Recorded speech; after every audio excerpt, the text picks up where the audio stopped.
Hello and welcome to Programming Principles and Practice using C++ 3rd edition. Today we'll be reading Chapter 2 on Object Types and Values. We'll be reading up until we have a good stopping point.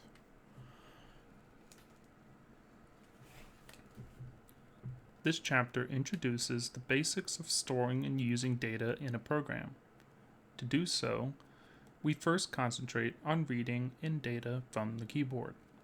After establishing the fundamental notions of objects, types, values, and variables, we introduce several operators and give many examples of use of variables of types char, int, double, and string. We have the sections ahead of us on input, variables, input and type, operations and operators, assignment and initialization, an example, detect repeated words, composite assignment operator, an example, find repeated words. We have names, types and objects, type safety, conversions, and type deduction, auto.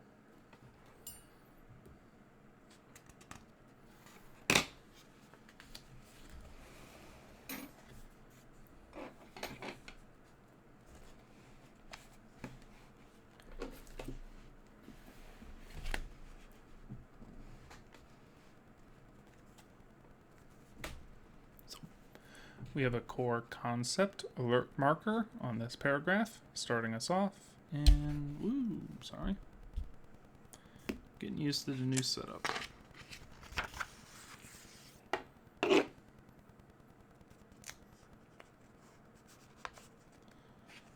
Running out of space, getting everything closer. Mic and camera both.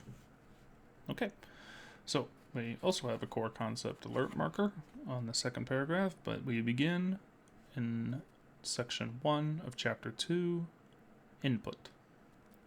The Hello World program just writes to the screen.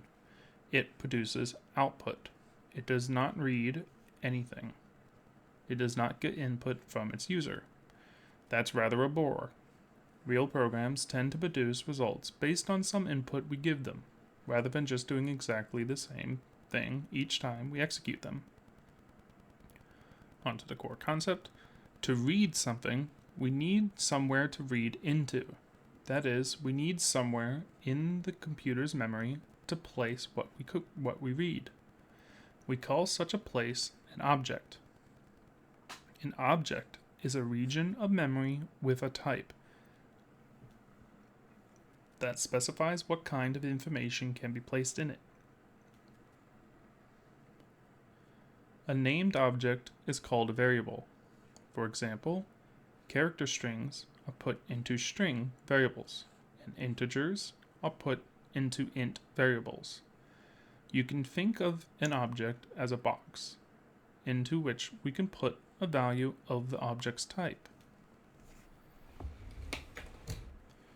We have a graphic here with int above a blue rectangle with a label age on its left hand side and the number 42 placed within the rectangle. This would represent an object of type int, name age, containing the integer value 42. Using a string variable, we can read a string from input and write it out again like this. So we have a very small program in here, which we read and write a first name. It looks like it's including the ppp.h header. We're going to be using the import std. We should grab the import ppp later, but I'm going to stick with import std until we run into any problems.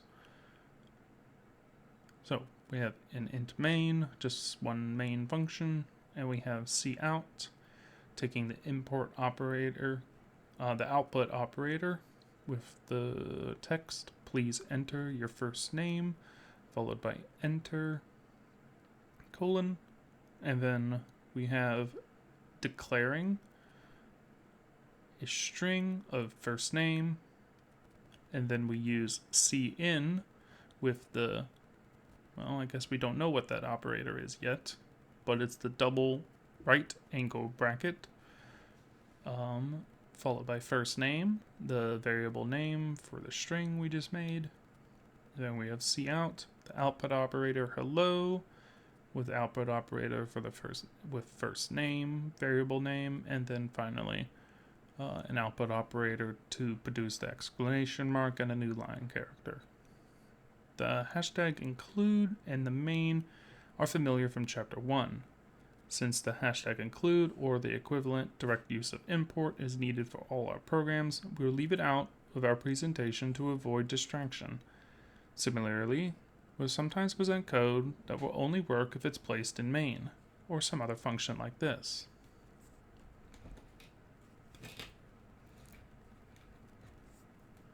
We have cout, output operator, please enter your first name, followed by enter, new line, in quotations. We assume that you can figure out how to put such code into a complete program for testing. The first line of main simply writes out a message encouraging the user to enter a first name. Such a message is typically called a prompt, because it prompts the user to take an action. The next lines define a variable of type string, called first name.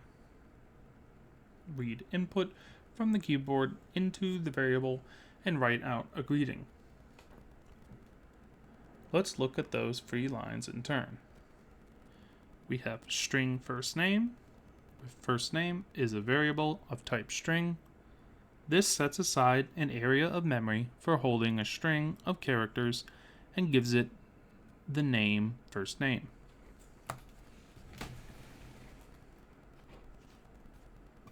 And we have another graphic here with a blue rectangle with string on the top and first name on the left-hand side. A statement that introduces a new name into a program and sets aside memory for a variable is called a definition.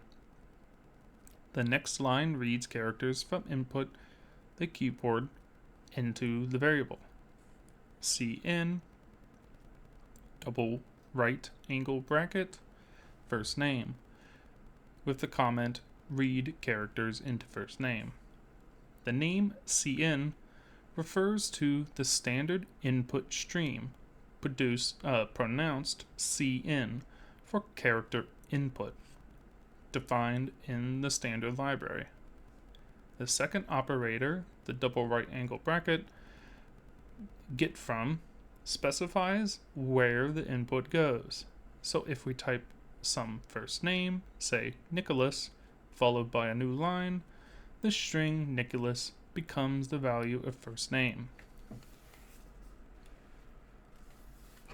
So I guess this is the where. This is the get from operator, I guess now. Okay, so we have the string, we have the graphic from above, but now it has the word Nicholas, or I guess the name Nicholas within the rectangle. The new line is necessary to get the machine's attention. Until a new line is entered, the enter key is hit. The computer simply collects characters. The delay that gives you the chance to change your mind, erase some characters, and replace. Why? I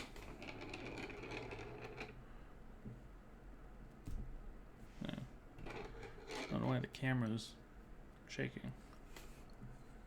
Guess the strings are loosening. Okay, so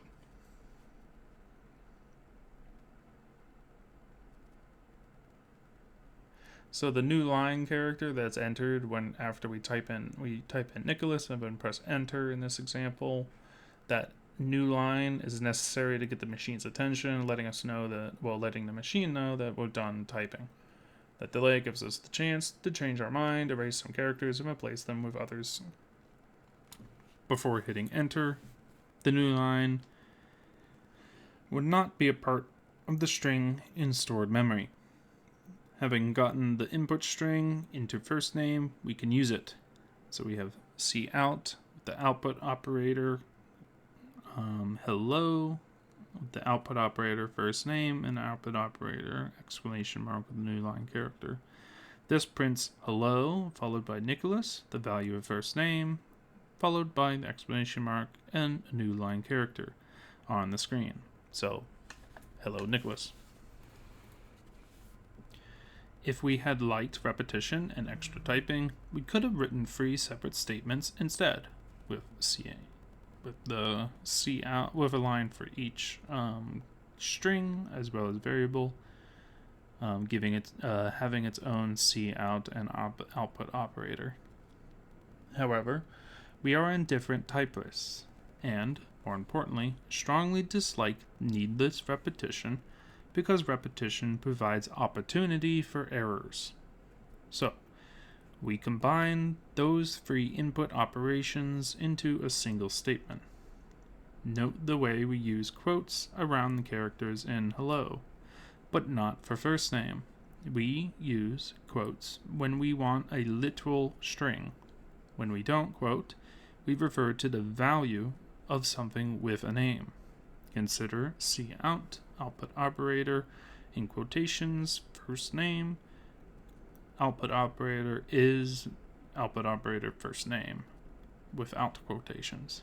Here, in quotations, first name gives us the 10 characters first name, and plain text first name gives us the value of the variable first name. In this case, Nicholas. So we get first name is Nicholas.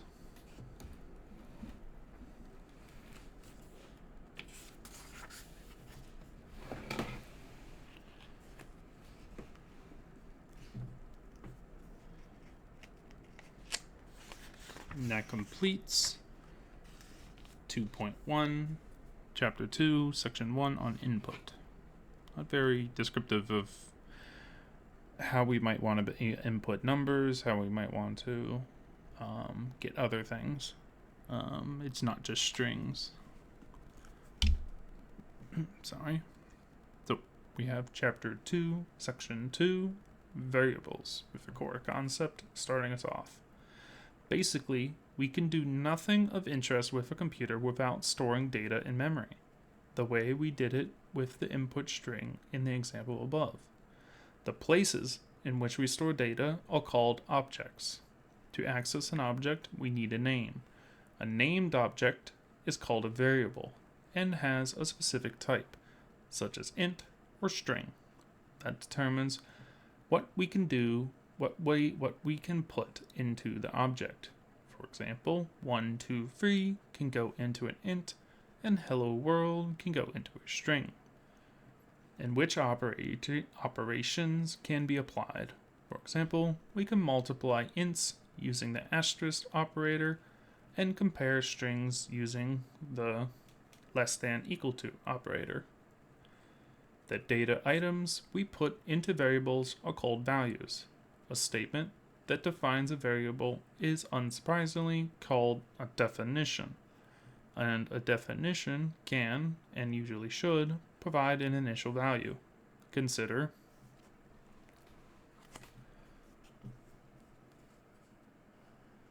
we have string name equals, in quotations, Anna Marie.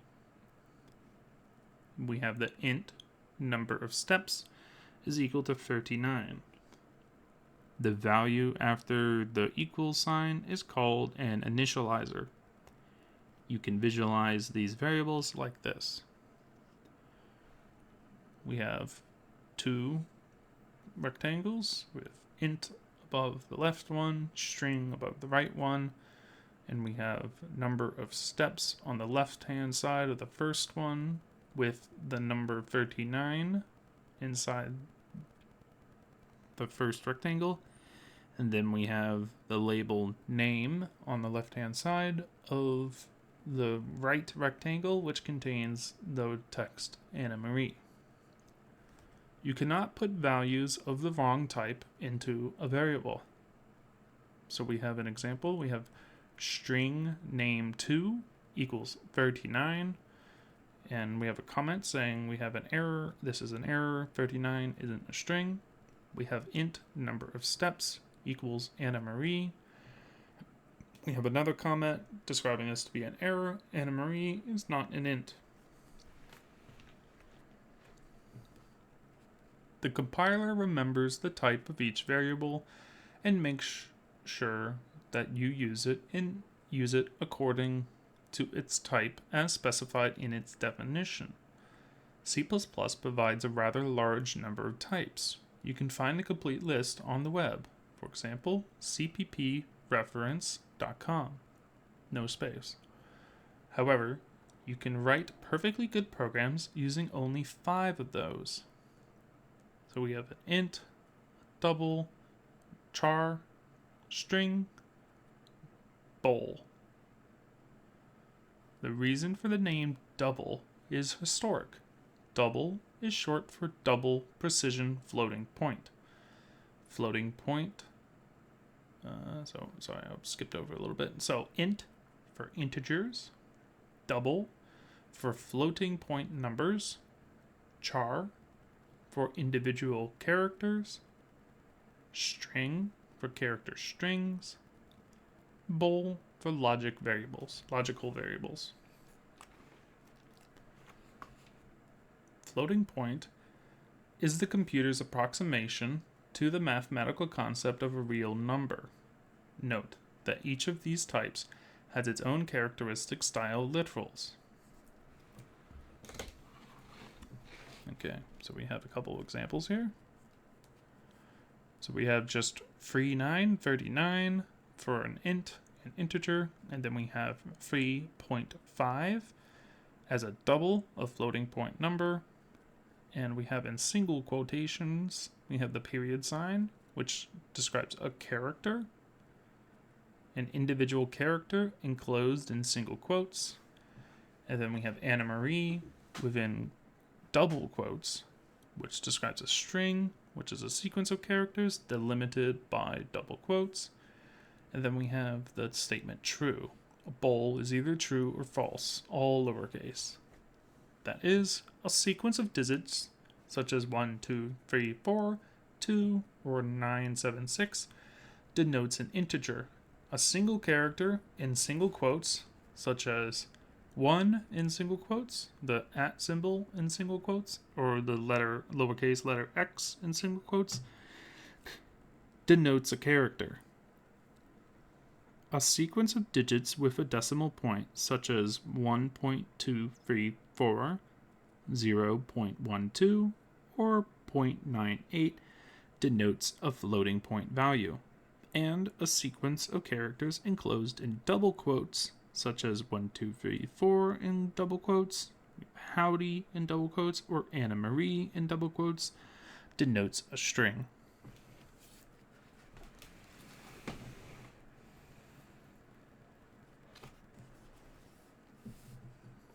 We move on to section 3 on input and type.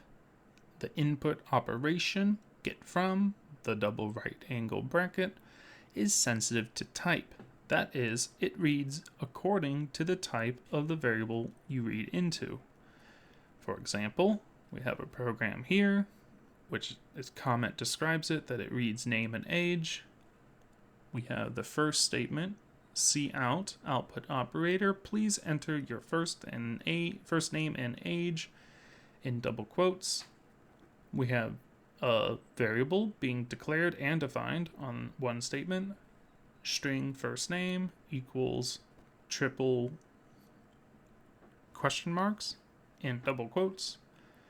We have an int age equals -1, and then we have now a line which reads string followed by an integer where we have cin, the get from operator first name, and get from operator age. So it looks like the get from operator gets evaluated from left to right. And then we have the cout operator, with a cout object taking in the output operator hello, with the output operator first name and the output operator with age in quotation marks, followed by the output operator, the variable age, no double quotes, and then we have the output operator finishing off with the new line character. So if you type in Carlos 22, the get from operator will read Carlos into first name, 22 into age, and produce this output. We have hello, Carlos, age 22.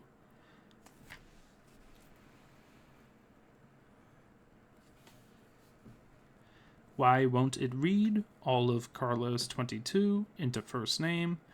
Because, by convention, reading of strings is terminated by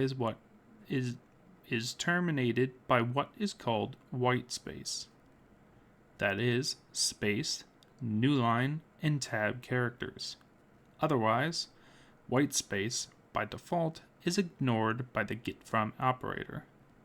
For example, you can add as many spaces as you would like before a number to be read. The getFrom operator will just skip past them and read the number.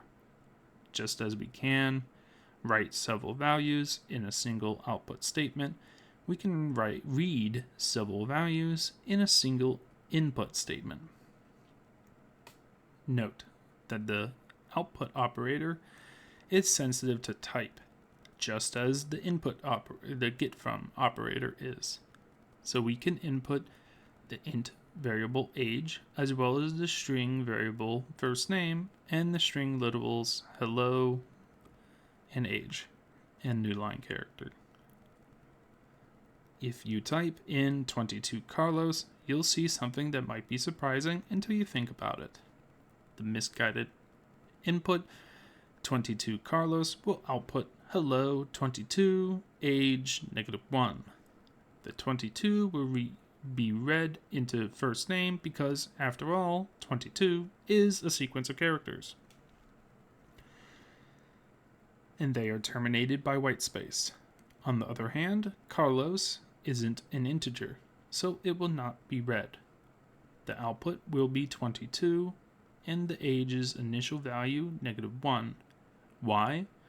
You didn't succeed in reading a value into it, so it kept its initial value. So if we show up here, we defined and then declared age to be -1.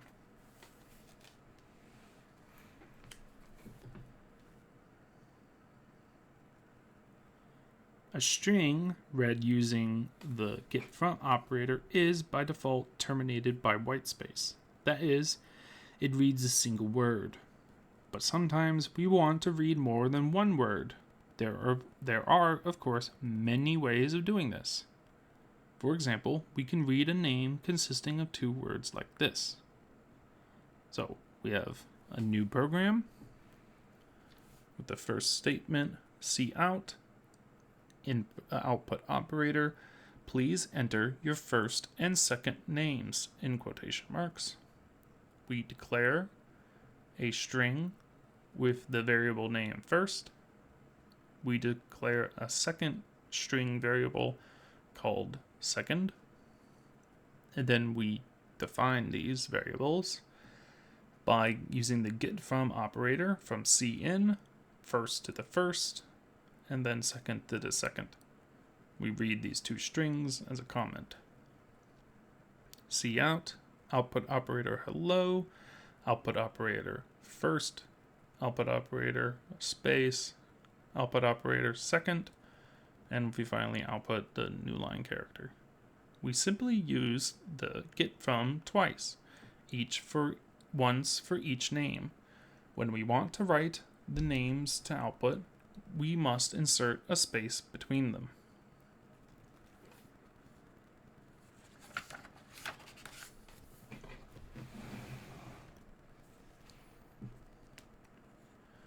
Note the absence of initializers for the 2 strings used as targets for input, first and second. By default, a string is initialized to the empty string. That is, we have the double quotation marks with no character in between. Try this. Get the name and age example to run. Then modify it to write out the age in numbers of months. Read the input in years and multiply using the asterisk operator by 12. Read the age into a double and allow for children who can be very proud of being 5.5 years old rather than just 5. Okay, so let's, try this.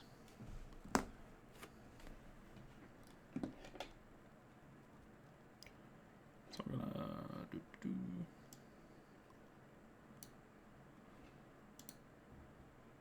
So I open up Visual Studio 2022 Community Edition. Going to create a new project. This is an empty C++ project. Hit next. Get this project name. Grab my keyboard. Across the desk.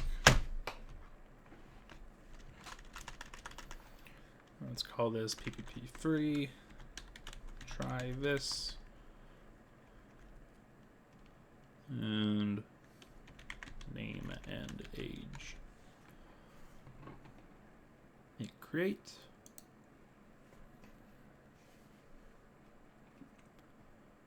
Then we go to source files, right click, add new item. Just call this main.cpp.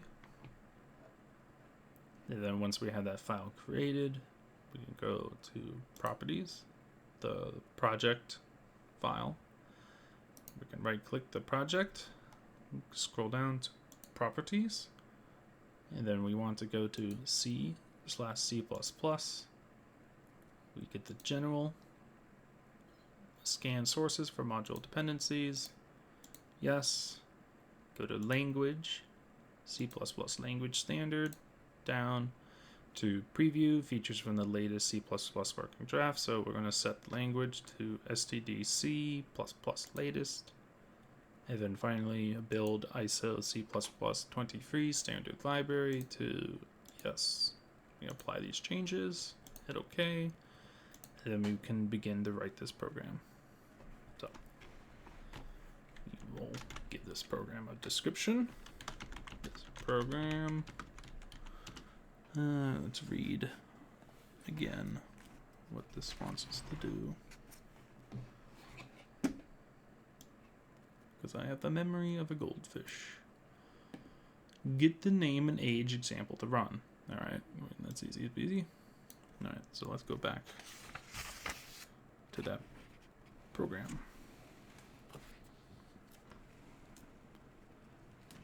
Okay, here we are. So, here is the name and age program. Keep this pretty big.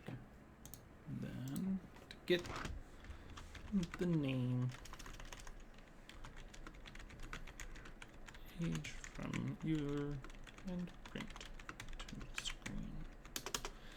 So we import std. We have an int main function, of course, as required, which will return 0 at the end of its processing. We have cout, which we output a prompt. Please enter first name and age. New line. And that word statement. Okay, so we have this, which is identifier cout is undefined, but we did import std, so it's probably having a problem because we have not built the std module. So we're going to build solution. If we look here, we can see std.ixx, so the module file, and stdcompat.ixx module file. of being compiled, and we see std got compiled. So now one failed. So it does say, that's correct. We want to use the using namespace std. Here we go. Okay, so cout was defined by standard, but it was defined within standard, such like that. But this line, on line 4, using namespace std, puts the namespace here to this program. So we have std. We don't have to do that, so we won't. Okay, do string first underscore name equals triple quotation mark. I will say I don't believe that's necessary, because it will work regardless. We'll leave it in. Okay, and then we have int age equals -1. Now let's add the comments that were in the program.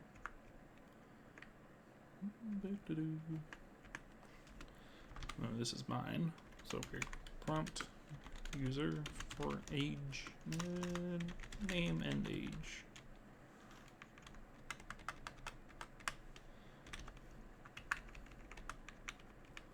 Then we have declare and define and declare first name string variable.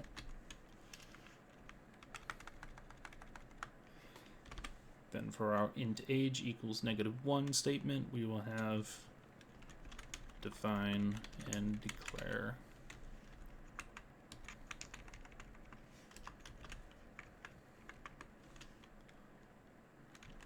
age int variable.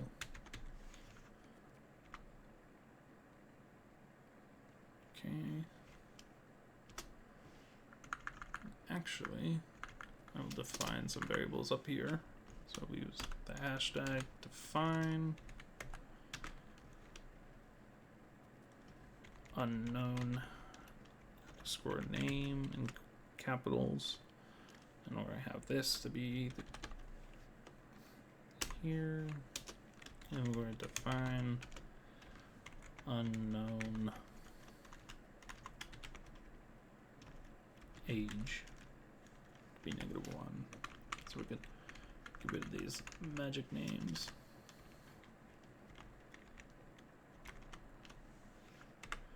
Unknown age, unknown name.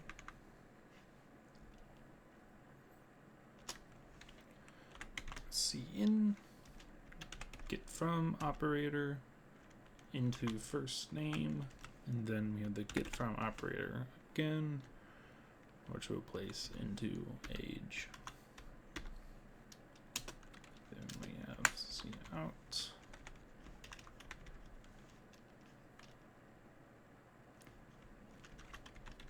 hello with a comma and space. Now put operator again. This is now the first name variable. Then now put operator.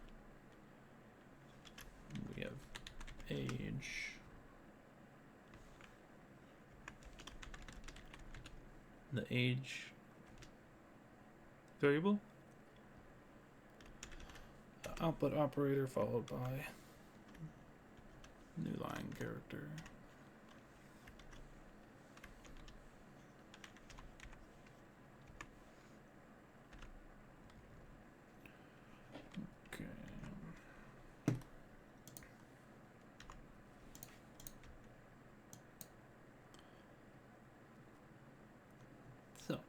You ran the program. My bones. Okay. We have please enter your first name and age. And so I will do Mark 26. Press enter. Hello, Mark, age 26. So it worked. Let's go back to the try this prompt. Get the name and age example to run. Then modify it to write out the age in number of months. Okay. So we get age.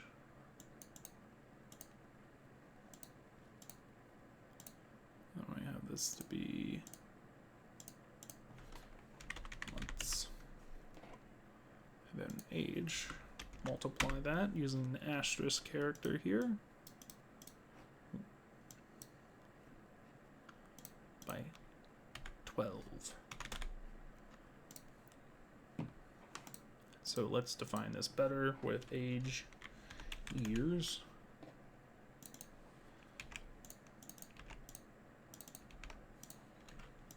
And 12.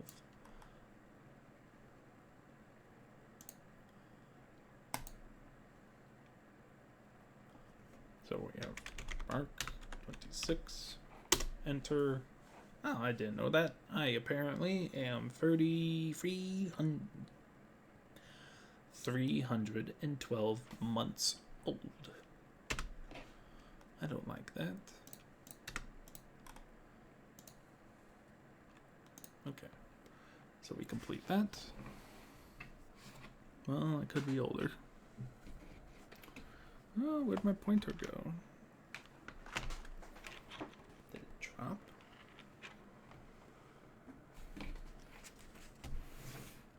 Oh, it's in the page. Okay. Then where are we?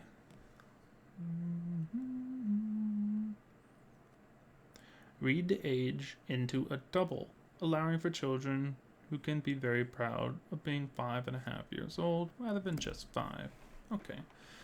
So instead of months, I will just remove that multiplication, and int age, we're going to replace the int with double, and we're going to replace unknown age with -1.0. Okay. Let's try this. So, I am now Mark, and I am now just name child, and what is the example? 5.5. Enter. So, hello child, age 5.5. Alright. Well, I think that completes the try this section. So let's file, save all, and close this out. Move the keyboard out of the way. Let's move on.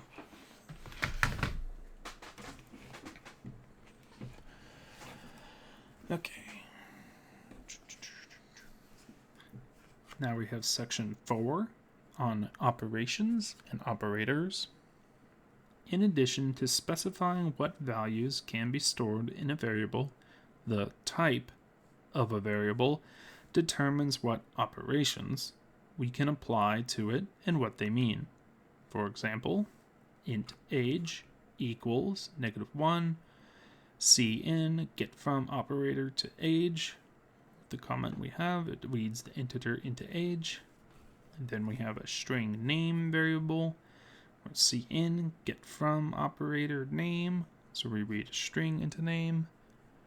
And then we have down here, we have int a2 defined, and then we have to have it declared by having age +2. Excuse me.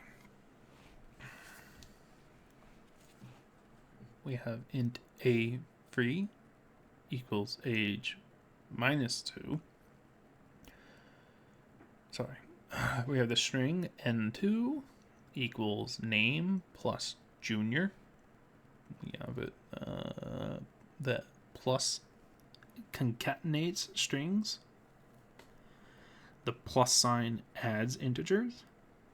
And then we have the example int a3 equals a minus 2, and the string n3 equals name minus junior, which the negative, the minus sign subtracts integers, and negative sign is an error because the negative isn't defined for strings. So the negative operator, the negated operator or negative operator, the minus sign character, isn't defined for strings as a valid operator. We have a warning alert marker here. By error, we mean that the compiler will reject a program trying to subtract strings. The compiler knows exactly which operations can be applied to each variable and can therefore prevent many mistakes. However, the compiler doesn't know which operations make sense for you for which values. So it will happily accept legal operations that yield results that may look absurd to you. For example, age equals negative 100. It may be obvious for you that you can't have a negative age. Why not? Well, age is from the start of your birth, and age only increases and then stops at death. But nobody told that to the compiler, so it'll produce code for that definition. Here is a table of useful operators for some common and useful types. Okay, so we have the operation of assignment, which is for all variables, being bool, char, int, double, and string, is all the equal sign. And then we have the addition operation, which is defined only for the int and double. That makes me mad, because the char is defined. You can add 2 chars. Let's try that. I think the table is incomplete. Let's test my assumption. We'll create a new project. Empty project, C++. Project name. Grab the keyboard from across the table.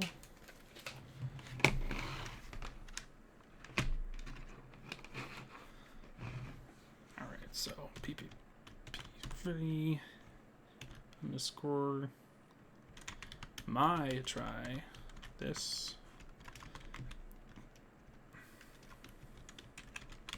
char addition. Create.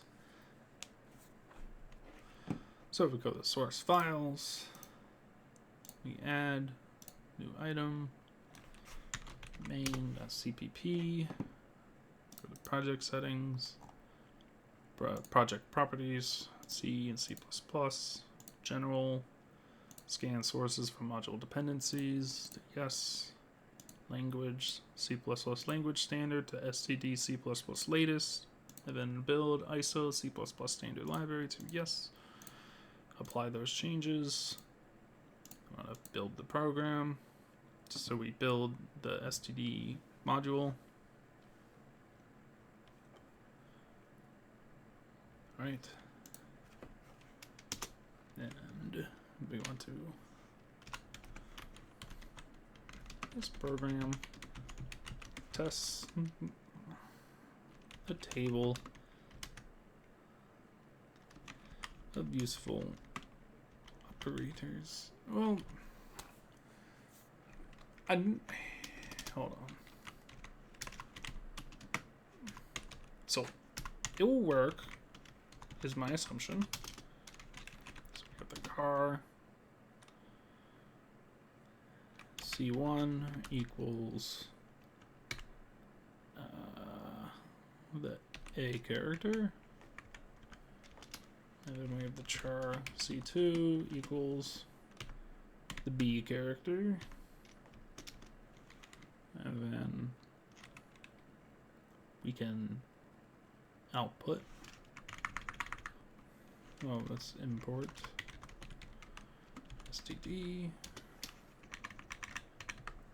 std, cout object, input output operator c1 plus c2. And then we correspond to return 0. Okay, so yeah, but we get this number 195. Alright, so I will say this. It is true that the table is incomplete, but it is complete for the definition of this table. So I was being a little bit too hyper-focused, because I know in C, the char character, or the char data type, is a numerical data type that just happens to be agreed upon to map towards different texts, such as ASCII or Unicode. Okay, so this is a table of not all operators. This is a table of useful operators. Okay, so that's why it's missing from here. All right. Useful operators for some common and useful types. All right, so continuing on from where we were. Sorry. We have concatenation with the addition operator on string. So two strings with the addition plus sign will be concatenated, otherwise known as they can put together. And then we have subtraction with the minus sign. We have multiplication with the asterisk. And then we have division with the slash. And then we have the remainder, or modulo, with the percent sign. Now this table isn't complete. It goes on to the next page. We have the increment by 1 operator for the int and the double. We have the decrement by 1 operator. So the increment by 1 is 2 plus signs. The decrement operator is two negative signs right next to each other. We have increment by n, which is plus equals n for int and double. We have add to end, or I guess append, is plus equal sign for the string. We have decrement by n, so we have negative equal sign n for int and double. And then we have multiply and assign is the asterisk equal sign for the int and the double. We have divide and assign with slash equals for int and double. And then we have remainder and assign, which is the percent sign equals to. And then we have the read from s into x. And then we have the s get from operator to x for all these common variables. So for a bool, char, an int, a double, and a string, we can all read from some bool into, well, some variable of the same type into a variable of the same type. And then we have write x to s, which is the s is get from operator x. And we have that for every common data type, the bool, char, int, double, string. So if we have two bools, we can write from one into another, as well as for a char, an int, a double, and a string, respectively. We have equals, which is equals operator is the double equal sign, so equal sign for all of these. We have not equal operator or operation, which is the exclamation mark followed by the equal sign for all common data types. We have the greater than operation, which is with the greater than symbol for all common data types. We have the greater than or equal to operation, which is the greater than symbol and followed by the equal sign together for all data types, common data types, bold, char, and double string.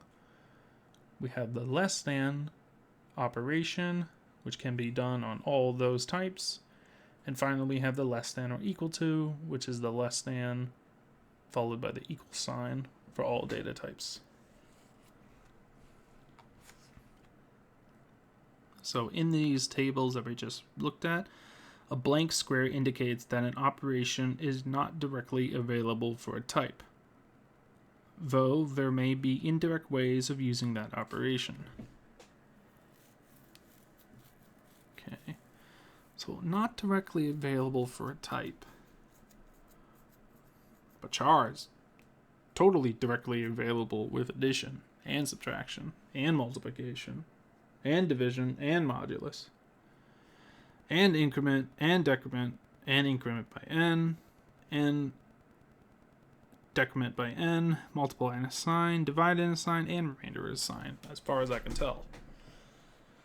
So it's like the table ignores the fact that the char data type is a numerically based data type.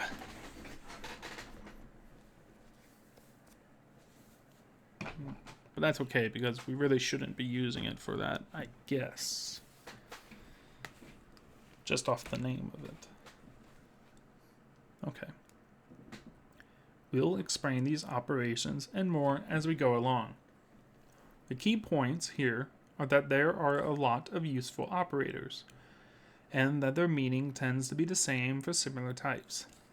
Let's try an example involving floating point numbers. We have a program here with a simple program to exercise operators. And so we get a floating point value, we store it, we declare it, and then define it by input. And then we write several lines where we test, where we print it out, we add the number 1 to it, we multiply it by 3, we add it twice, we square it by multiplying it against itself, we have it by dividing it by 2, and finally we square root it and get the square root. So obviously the useful arithmetic operations have their useful notation, meaning as we know them from primary school. The exception is that the notation for equal is the double equal sign rather than just equal sign. Plain equal sign is used for assignment. Naturally, not everything we want to do to a floating point number, such as taking its square root, is available as an operator. Many operations are represented as named functions. In this case, we use the square root function from the standard library to get the square root of n. So we have square root n. The notation is familiar from math. We'll use functions along the way and discuss them in some detail in section 5 of chapter 3 and section 4 of chapter 7.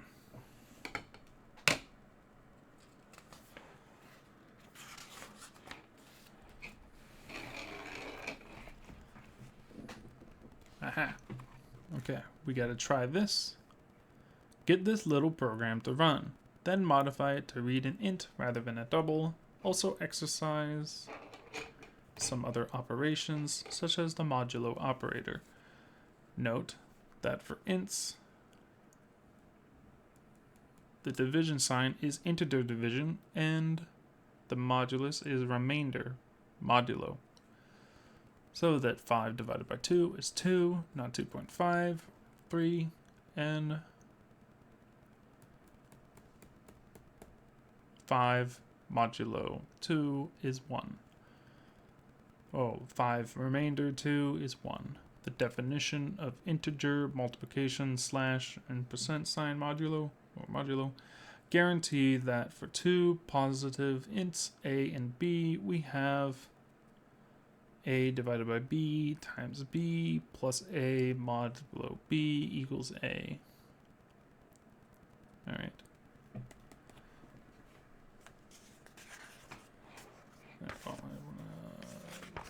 We know what it is. We want to go back to that little program right here.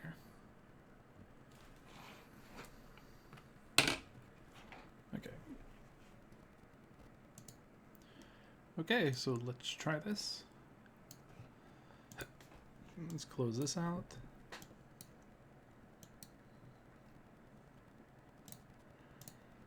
In Visual Studio again, create a new project, empty C++ project, ppp3 underscore try this underscore. What do we want this?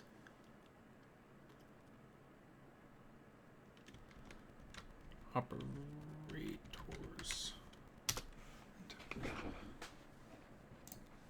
Alright.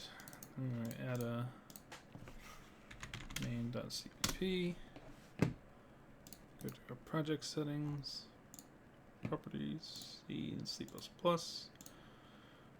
Scan sources for module dependencies. Yes. Language, C++ language standard to the latest. And build ISO C++ standard library to yes. Okay. Build. So we compile the standard module for this project. Okay. Alright. This program exercises the use of operators on Jebel. So we want to import the std main.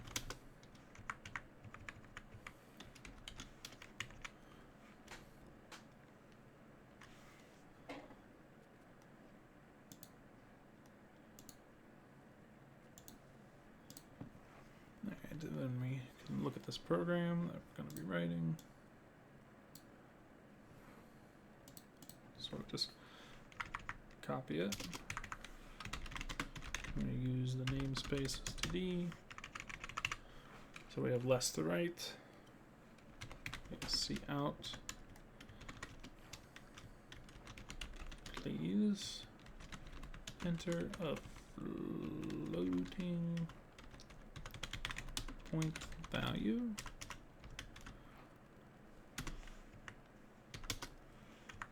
I add a comment.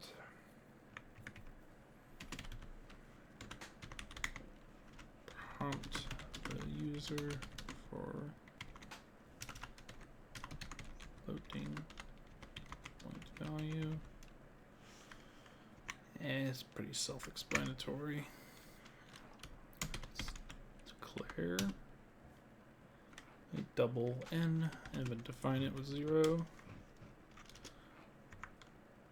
And then we use the cin object with the get from operator. Place it in n. And then we will print out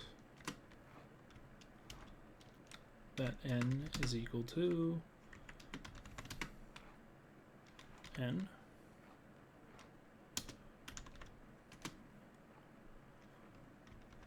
That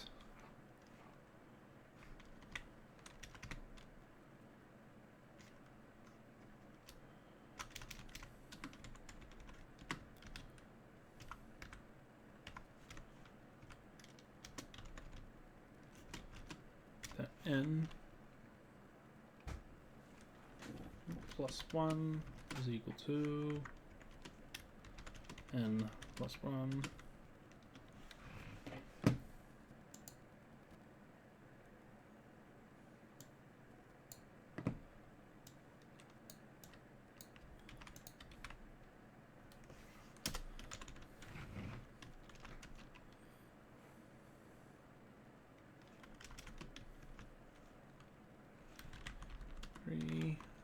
Times n equals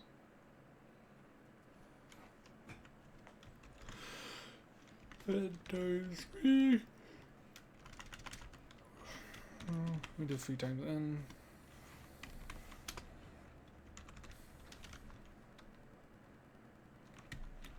Twice n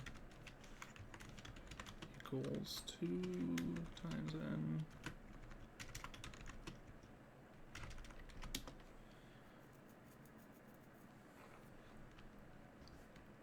Then we have n squared is equal to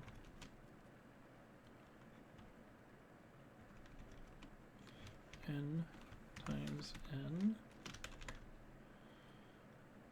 Although I will say that's not, I mean, it sort of is by definition, but we have the pal n2.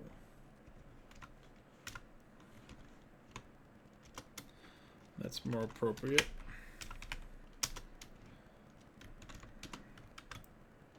Alright, then we have half of n equals n divided by 2.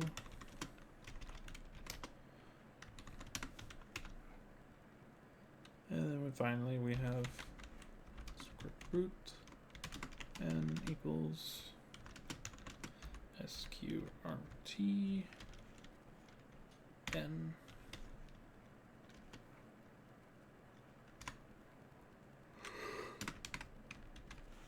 Okay.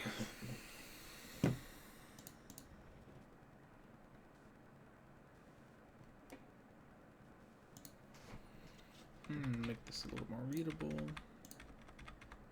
Oop.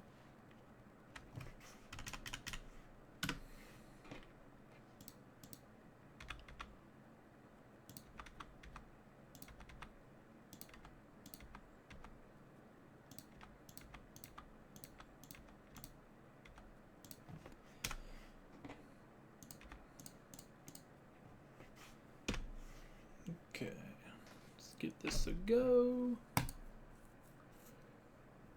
Please enter floating value. Let's try 2.0 since I know it doesn't have a square root.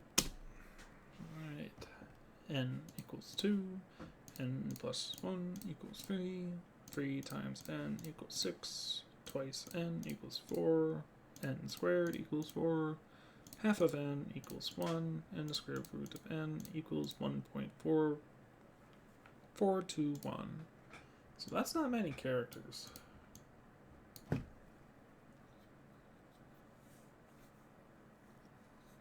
I would have expected more. Okay, but it works. Right. Let's go back to the try this. See what it asks us to do. Get the little program to run. Success. Then modify it to read an int rather than a double. Okay. Doesn't take too much work. We'll just go double. We type int instead.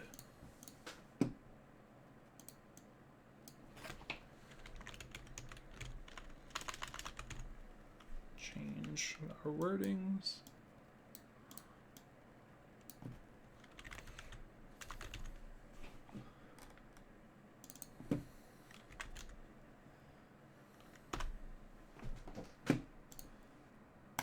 Give this a go. Yeah, why not 23? Alright, well, we got a double output in the square root of n, but the rest of them I believe are ints. Because Addition, an int plus an int is an int. A multiplication of an int, a division of an int. All of these are... Now I wonder if n squared is an int here. I don't think it is. I think it'll actually be a double. Auto. No. No. Double? It might be a double. I'm assuming that POW will make it an int. But since 2 is an int and n is an int, it might be an int. Might be. Oh no, okay.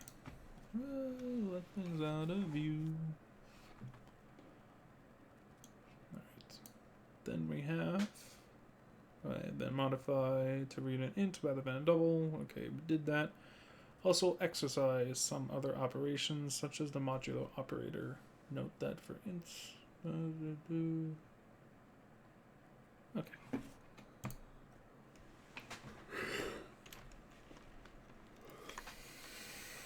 So let's add that to the bottom here. N $sign 2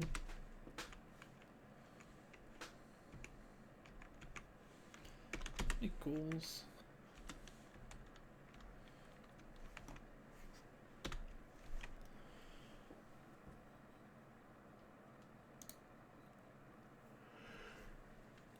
let's do 23 again. Oh, we forgot it.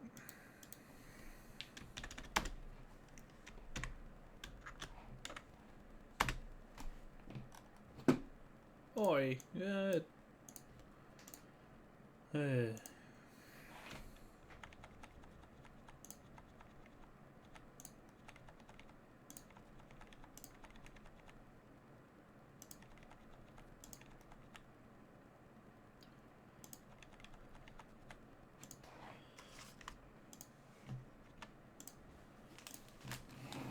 Don't like it auto formatting. Helpful sometimes, and then not so helpful. So 32, the remainder division of 2 by 2 of 32 is 0.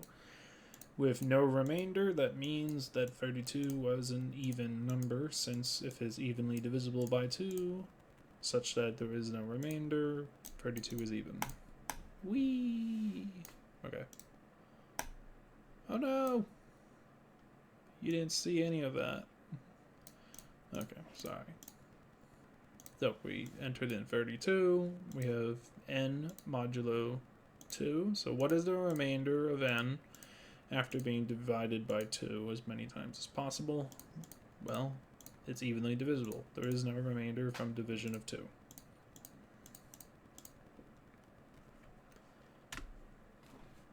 Okay, that's done. File, save. Let's check to make sure. Yep. Okay. Whee. Move the keyboard out of the way. Oh, it sounds like a creaking ship in here. I got wood floors and a creaky old chair and broken bones. Okay.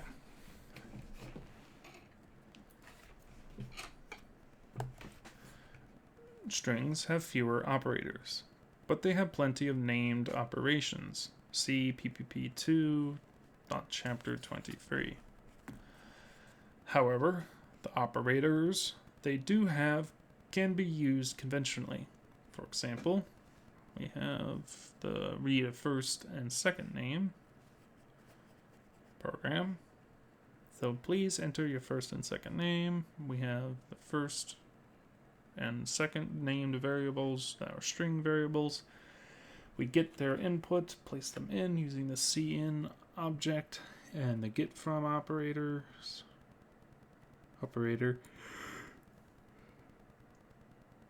Excuse me. And then we have the addition symbol being used to concatenate these strings with a character, with the character space in between.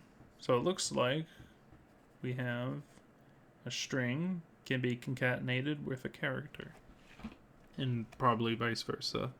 A string could be concatenated onto a character. So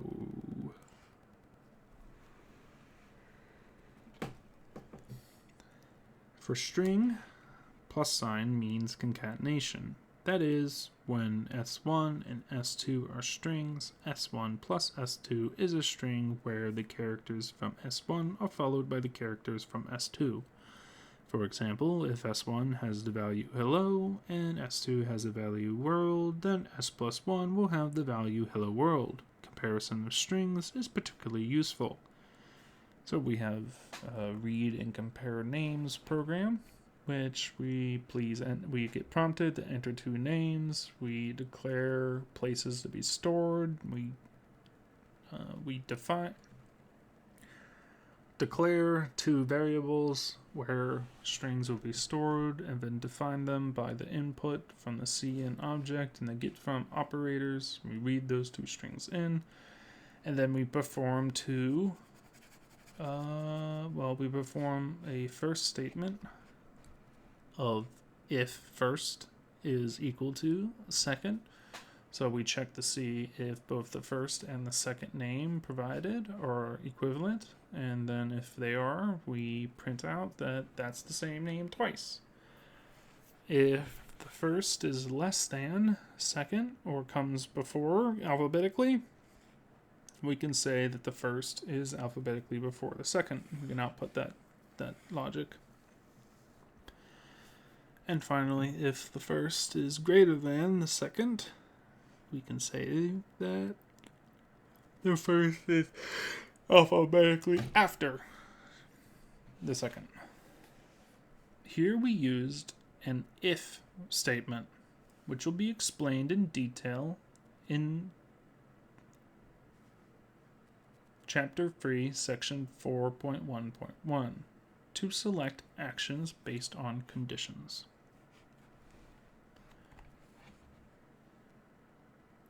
We have Section 5 of Chapter 2 on assignment and initialization. In many ways, the most interesting operator is assignment, represented as the equal sign. It gives a variable a new value. For example,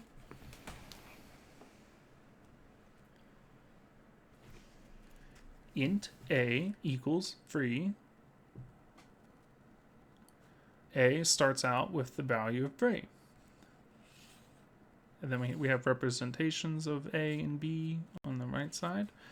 So A equals 4, and this is commented with A gets the value 3 becomes 4.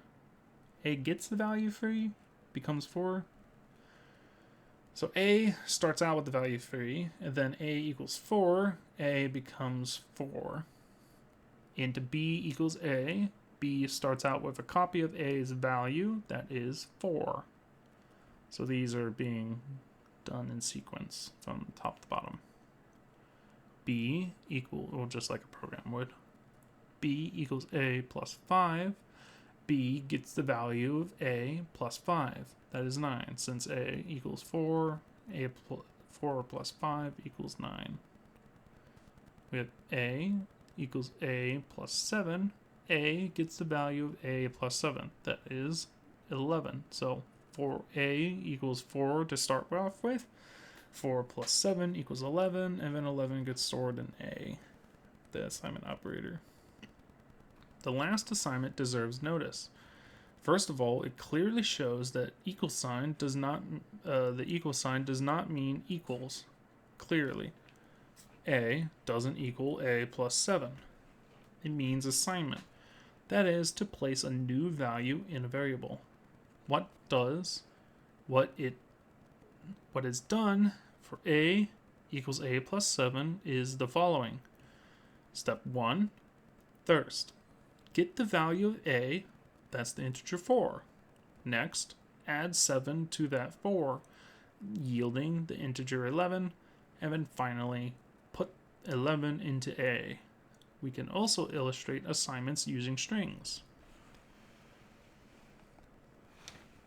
We have the string A equals alpha, A equals beta, and so now A gets the value of beta, becoming beta. String B equals A. B starts out with a copy of A's value, that is beta. And then B equals A plus gamma. So B gets the value of A plus gamma, with A being beta. That is, now B becomes beta gamma, since A plus gamma, beta plus gamma, is concatenated to beta gamma. And then we have A equals A plus delta. A gets the value A plus delta, that is beta delta, because A equals beta and A beta plus delta equals a concatenation string beta delta. We use starts out with, the phrases starts out with and gets, to distinguish two similar but logically distinct operations. This is a core concept.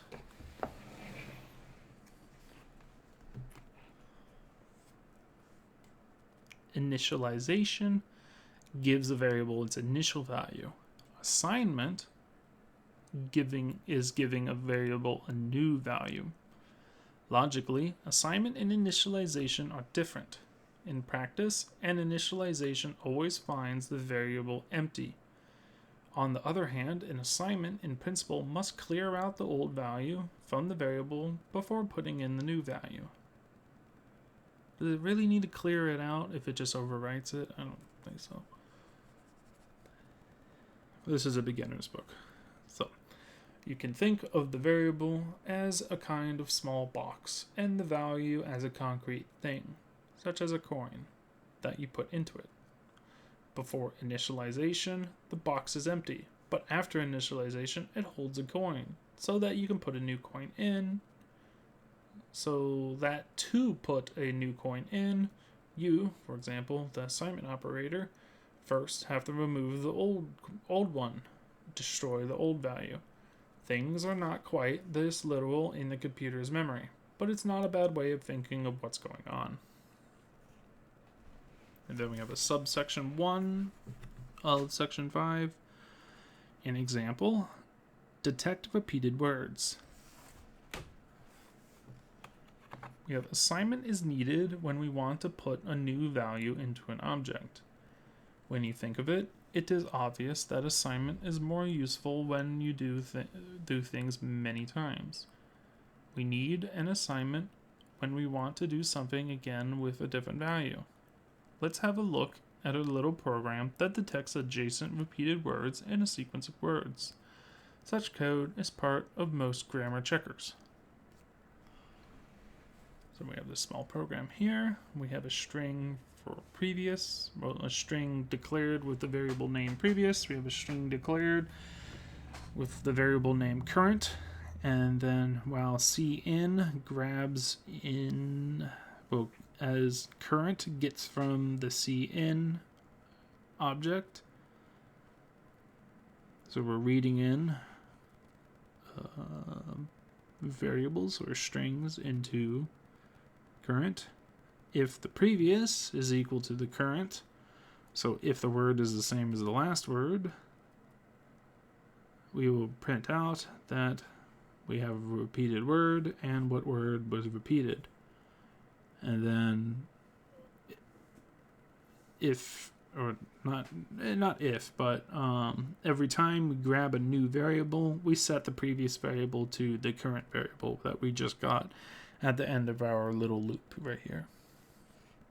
So this program is not the most helpful since it doesn't tell where the repeated word occurred in the text, but it'll do for now. We'll look at this program line by line, starting with string current. We have a current word. By default, a string is initialized to the empty string, so we don't have to explicitly initialize it. We read the word into current using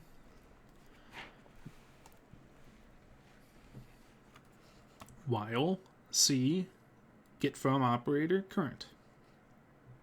This construct, called a while statement, is interesting in its own right, and we'll examine it further in subsection 1 of subsection 2 of section 4 of chapter 3. The while says that the statement after cin get from operator current is to be repeated as long as the input operation C gets from current succeeds. That cin get from current will succeed as long as there are characters to read on the standard input. Remember that for a string, the get from operator reads white space separated words. You terminate this loop by giving the program an end of input character, usually referred to as an end of file. On a Windows machine, that's Control Z. Control and Z pressed together, followed by an enter or return. On a Linux machine, that's Control D. Control and D pressed together. So what we do is to read a word into current and then compare it to the previous word stored in previous. If they are the same, we say so.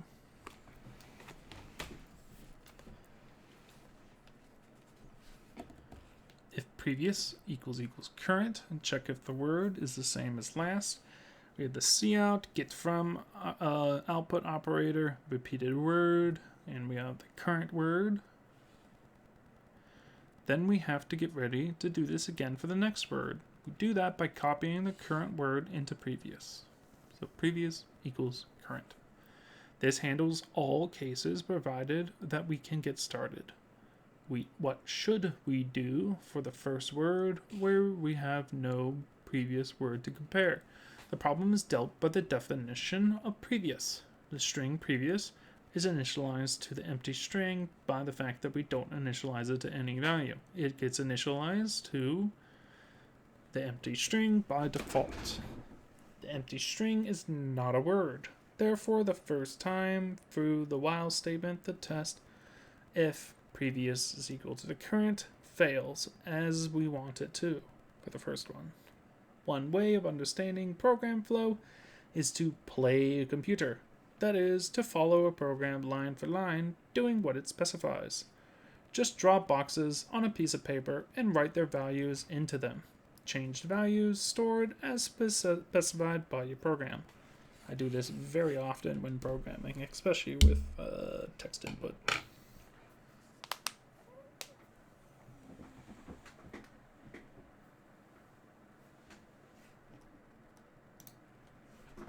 So we have a try this. Execute this program yourself using a piece of paper. Use the input the cat jumped. Even experienced programmers use this technique to visualize the actions of small sections of code that somehow don't seem completely obvious. All right, let's do that. Grab a few sheets of paper. I'll put it right on the book so it's in focus. Get my handy dandy lead pencil. Alright. So then we'll have a box.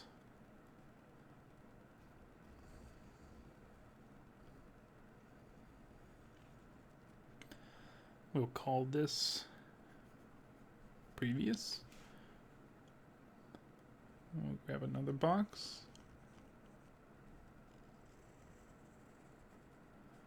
We call this current.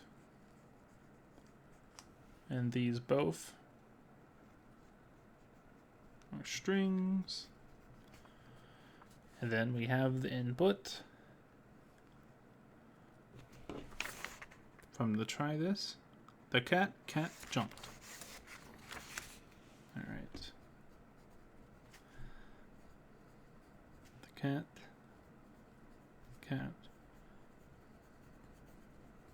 jumped. Okay. So, let's play computer. So we have in step 1, we grab the put it in the current. So we have cin current. So then current is now the. So let's do that. The.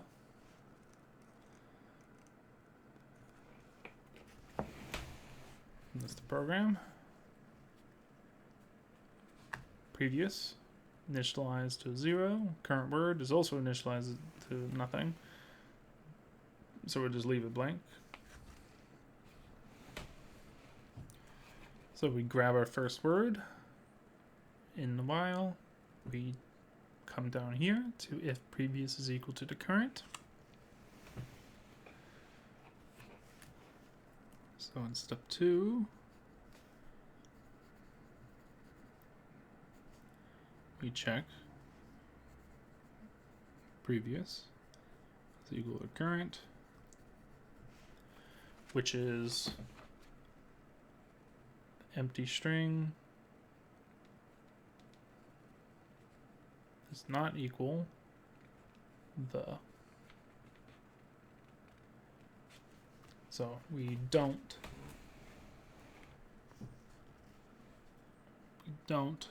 print out this repeated word statement. And then, well, to finish it off, we hit previous equals current.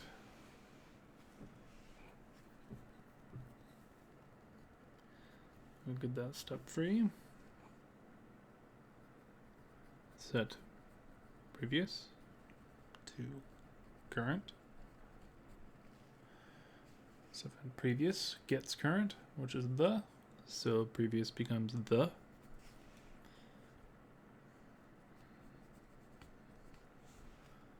And then we begin the loop again.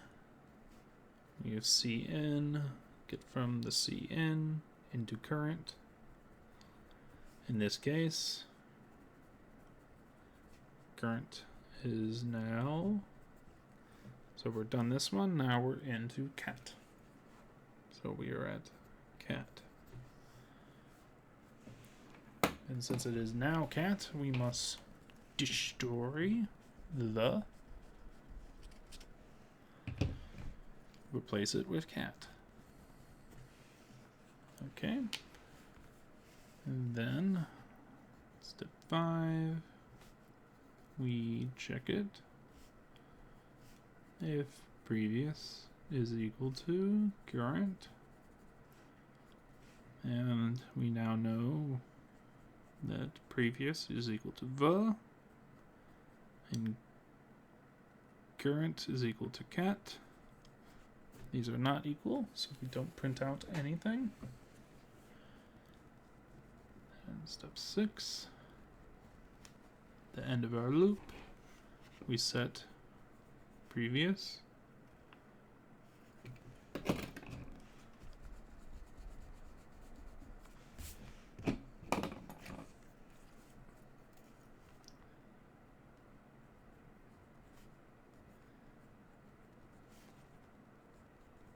to current. That is cat.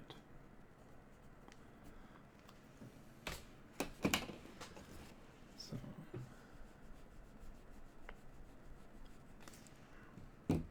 do that.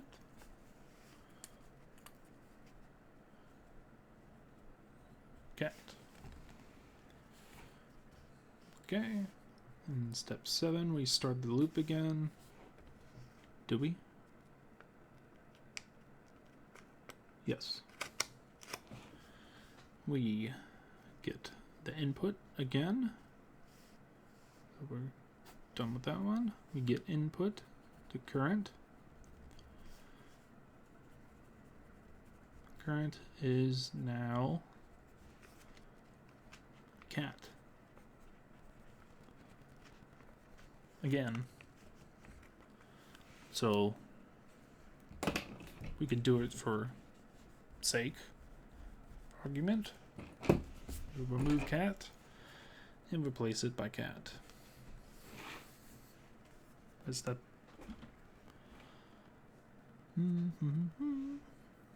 because it takes as much work as the checking, if it is already there, as just putting in the same value. So that's how I think it would be working. All right, step 8. Or execution, or action number 8. So I can say these are actions. Action 8. We're going to check if previous is equal to current. And that is cat equal to cat? And that is true. So then, since this is true, if previous equals current, we're going to execute this statement below the if, or directly after the if. Cout, output operator, repeated word with the output, with the current value.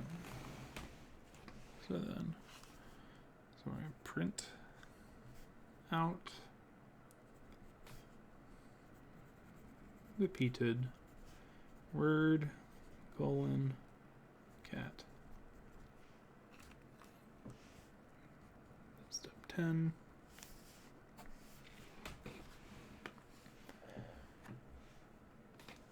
We're going to set previous to current, which is cat.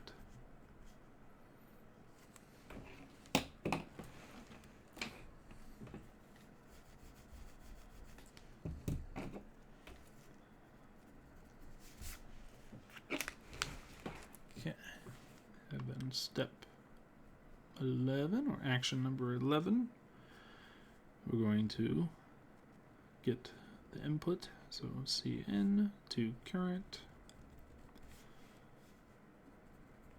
Current is now jumped. And then step 12, we will check previous equals current, and that would be cat. Oop. Well, we forgot to assign a variable from action 11. Current is now jumped, and jumped is used up.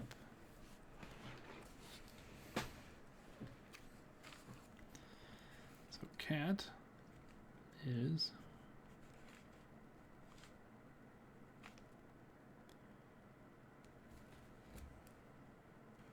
not equal to jumped. If I could spell. Constantly looking at what I'm writing. I've been looking at the camera. Turn the light on. It's back. Okay.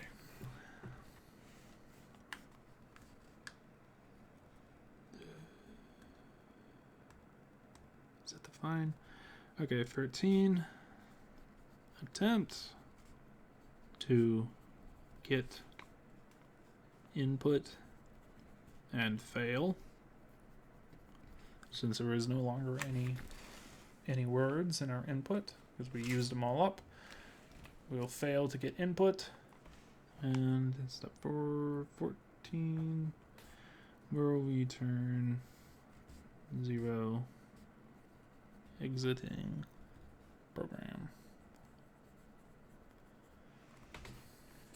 Alright, so that's us being the computer with a log of what we did and what was as we're running it, a demonstration of 2 local values, as well as where we were in the input.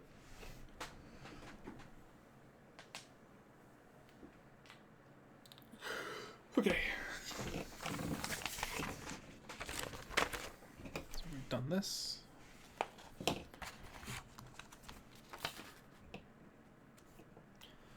So then try this. Get the repeated word detection program to run. Test it with the sentence she laughed, he. Because what he did not look very good. How many repeated words were there? Why? What is the definition of word used here? What is the definition of a repeated word? Alright, we'll answer those questions and the program. Okay. So we'll go back to our program. So this was the previous try this on operators. Just make sure we save this before we close. We'll open up a new Visual Studio project. Empty C++ project. Text out of here. Grab a keyboard.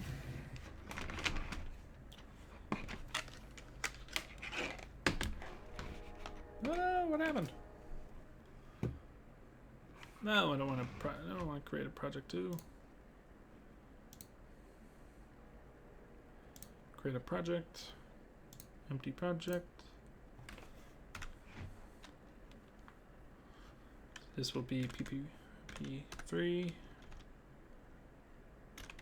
Try this. And repeated word.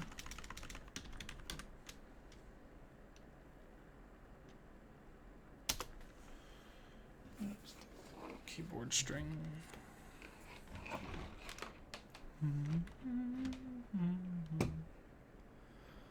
Okay, we can make this a lot bigger. We'll add the main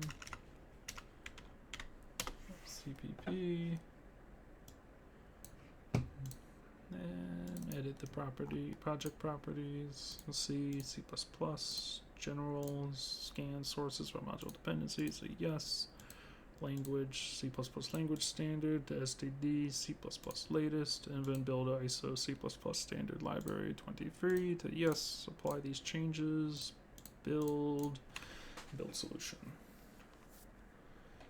And then we can check the output to make sure that it's working, and so it is.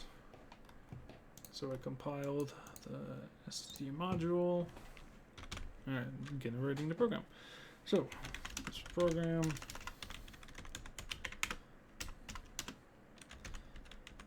Or it's the user of repeated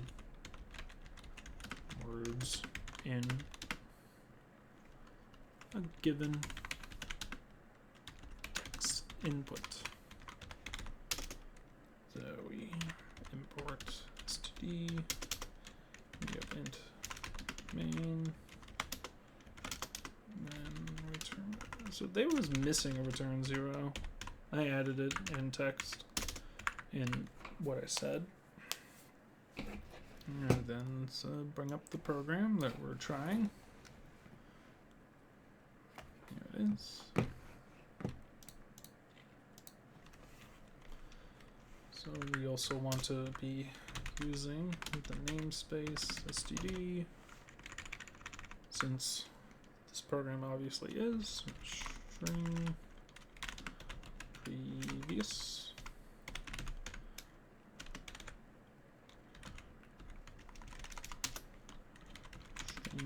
Current. Then we have while. I'll separate my variables from the execution. Cin current. And then we have if previous equal to current. I like using brackets despite the fact that if you're using a single statement, you don't have to.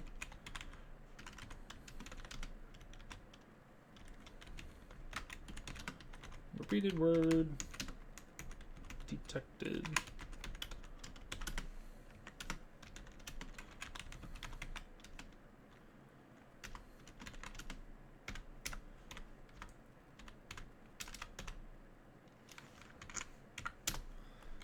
And then previous.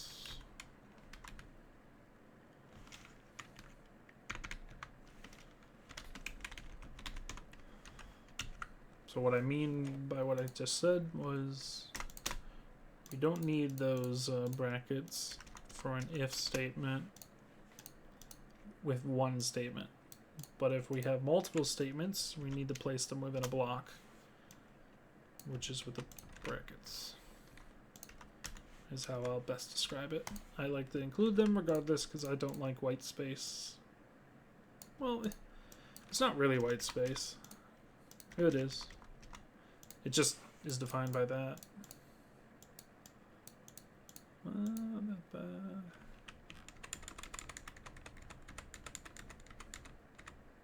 Okay.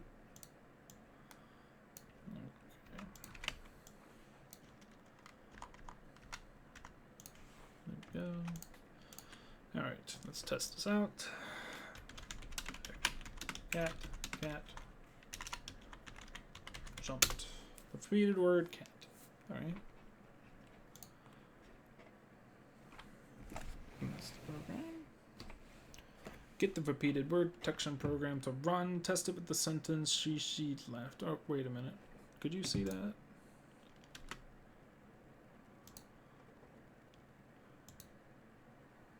No, you could not. There you go. This is what I was talking about. These brackets. So they're not necessary for single statements. At least for the if structure. So this is valid, completely valid. And this is completely valid. But valid doesn't mean up to my style. Or to my style. So I like to put it in brackets. Okay, let's read this. So, get the repeated word detection program to run. Da-da, got that done. Test it with the sentence she laughed. He.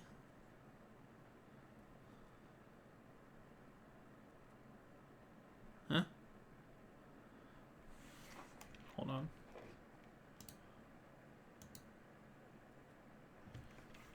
She laughed. How does this work? He. Because what he did not look very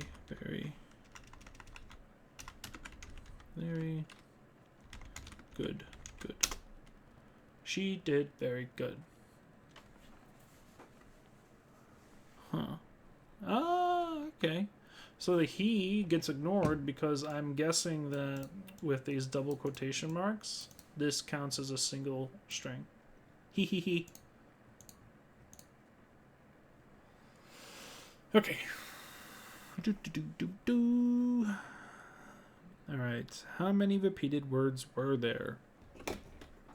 There were 4. Why? Because she was repeated, did was repeated, very was repeated, and good was repeated.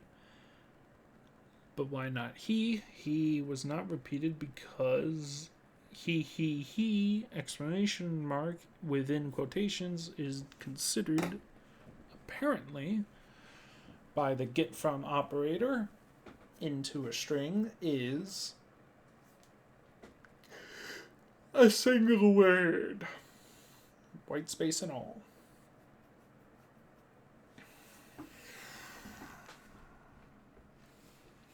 What is the definition of word here? Definition of word is a string of characters separated by white space or a string of characters within double quotations. What is the definition of repeated word? The definition of a repeated word is 2 strings, one after another, inputted, or capable of being inputted from the CN object into strings. Okay.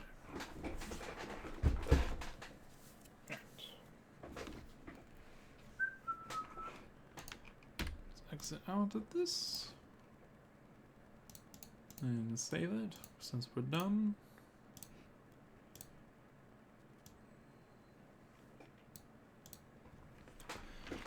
Move the keyboard out of the way.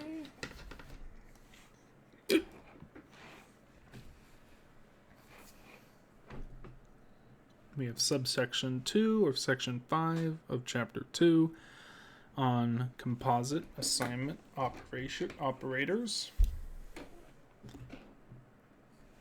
which incrementing a variable, that is adding 1 to it, is so common in programs that C++ provides a special syntax for it. For example, counter means counter equals counter plus 1. There are many other common ways of changing the value of a variable based on its current value. For example, we might like to add 7 to it, subtract 9, or to multiply it by 2. Such operations are also supported directly by C++. For example, a plus equals 7 means a is equal to a plus 7. B minus equals 9 means that b is equal to b minus 9. And finally, c asterisk equals sign means c equals c asterisk 2, or multiplied by 2.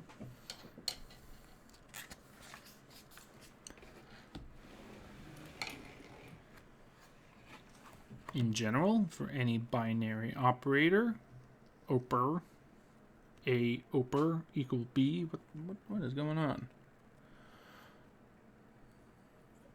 Okay, weird. Okay, in general, for any binary operator OPER, using the word OPER for operator, A OPER equals B means A equals A OPER B. For starters, that rule gives us the operators plus equals, minus equals, multiply equals, slash divide by equals, and modulus equals. This provides a pleasantly compact notation that directly reflects our ideas. For example, in many application domains, multiplies equals and divide equals referred to as scaling. Subsection 3 of section 5, we have an example, find repeated words. Consider the example detecting repeated adjacent words above. We can improve that by giving an idea of where the repeated words are in the sentence. A simple variation of the idea simply counts the words and outputs the count for the repeated word. So we have int number of words equals 0. We increment up the word count every time that we get a word, and that's about it, except for if we encounter a repeated word. We also print out which word number we're at before repeating what the current repeated word is, before outputting what the repeated word was or is. We start our word counter at 0. Each time we see a word, we increment that counter, plus number of words variable. So that's what that is. That way, the first word becomes 1, this next number 2, and so on. We could have accomplished the same by saying number of words plus equals 1, or even number of words equals number of words plus 1. But plus number of words is shorter and expresses the idea of incrementing directly. And then we have an advice marker, alert marker. Note how similar this program is to the one from Chapter 2, Section 5, subsection 1. Obviously, we just took the program from 2.5.1 and modified it a bit to serve our new purpose. That's a very common technique. When we need to solve a problem, we look for a similar problem and use our solution for that with subtle modification. Don't start from scratch unless you really have to. Using a previous version of a program as a base for modification often saves a lot of time, and we benefit from much of the effort that went into the original program. That completes section 5 of chapter 2. We'll move on to section 6 of chapter 2 on names. We name our variables so that we can remember them and refer to them from other parts of a program. What can be a name in C++? In a C++ program, a name starts with a letter and contains only letters, digits, and underscores. For example, we have the variables x, number underscore of underscore elements. We have Fourier, capital F, underscore transform. We have z2, and we have the word polygon with a capital P. The following are not names. So we have 2x, which violates the rule, which must start with a letter. We have time at, to, at, market, where at is not a letter, digit, or underscore. And then we have start menu, separated by a space, and space is not a letter, digit, or underscore. When we say not names, we mean that a C++ compiler will not accept them as names. If you read a system code or machine-generated code, you might see names starting with underscores, such as underscore foo. Never write those yourself. Such names are reserved for implementation and system entities. By avoiding leading underscores, you will never find your names clashing with some name that the implementation generated. Names are case sensitive. That is, uppercase and lowercase letters are distinct. So lowercase x and capital X are different names. This little program has at least 4 errors. So we have import std, we have int main with a capital M, we have string s with string being in all caps, s equals goodbye cruel world in double quotation marks, no problem there. And then we have cout with the O in cout being capitalized. And then we have the get from the output operator S, the capital S. And so we have the 4 problems here. So main has to be the lowercase letters M-A-I-N. String in all caps is non-defined in this program. It's not defined in the std. It is defined only by string in lowercase. And then we have cout with the capital O in the center. That is not defined because the capital is different. So we need to lowercase that to get it to work. And then yes, S and uppercase S are not the same character, and therefore they will be different. They'll be referring to 2 different things. And with capital S not being defined in this program as you see it, it will fail.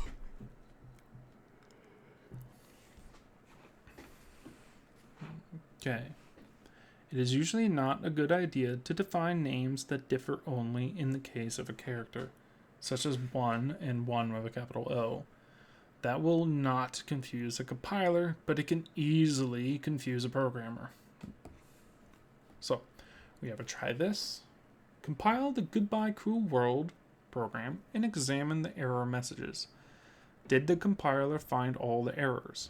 What did it suggest as the problem? Well, let's go this part by part. So compile the Goodbye Cruel World program and examine the error messages. So let's get that first done.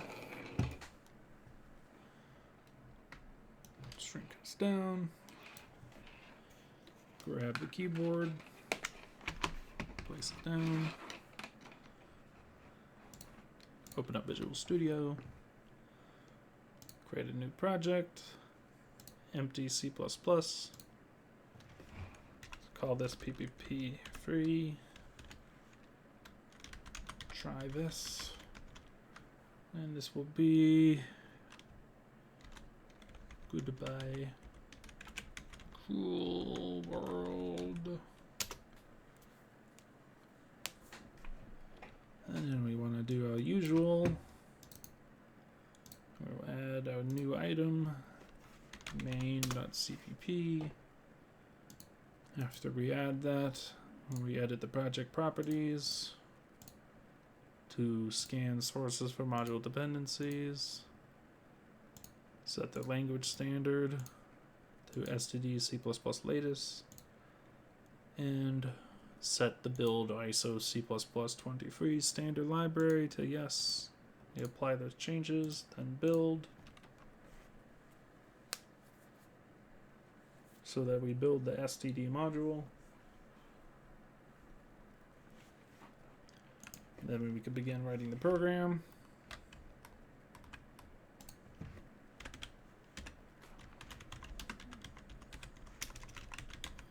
This program explores name compilation issues. We import std. We have int main capital M, and then we have the string in all caps s equals goodbye cool world, and then we have C oat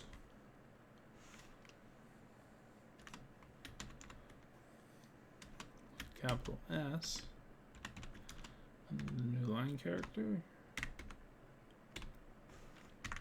and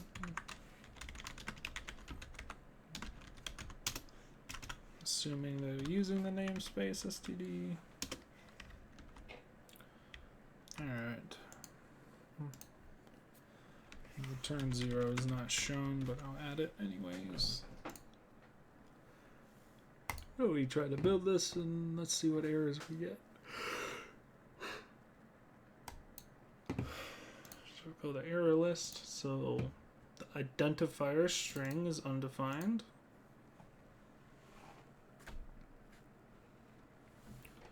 Yes. Ooh, interesting. The function main can be made static. I think main might work. Let's try that. So let's correct these mistakes. String was detected as a mistake. Cout was detected as a mistake. And S being undefined is its own mistake. But the logical problem is that we're referring to something else. Yep. And then let's try to build this. Okay, no, it failed. Okay, yep, it did fail to find main. Unresolved external symbol main.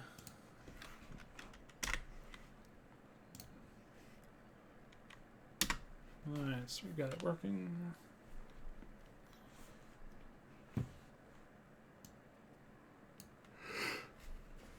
Okay, we got to compile.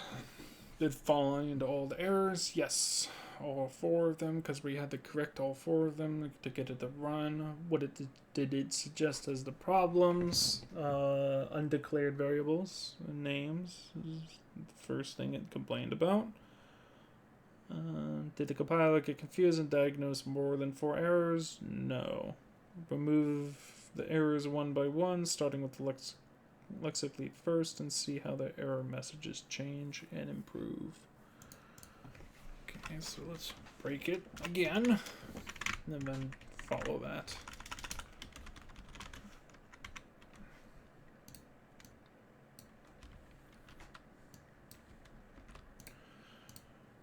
It's this one, this one, this one, and that one. So 1, 2, 3, 4 problems. So let's fix them one by one. So let's do main.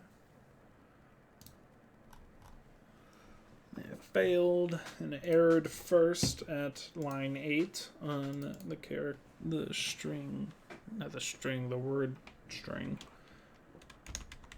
All right, let's fix that.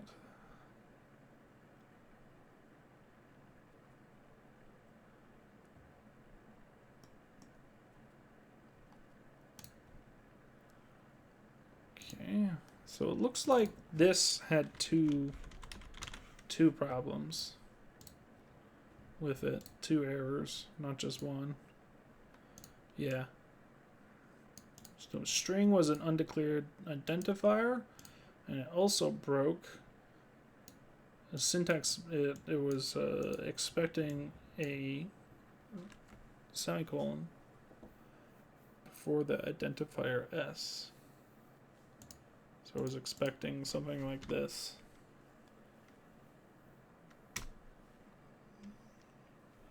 Because it probably was expecting something to be going on up top, and that we have missed it. Okay, so let's fix that. Go back to where we were. So cout is an undeclared and S is an undeclared. Pretty simple.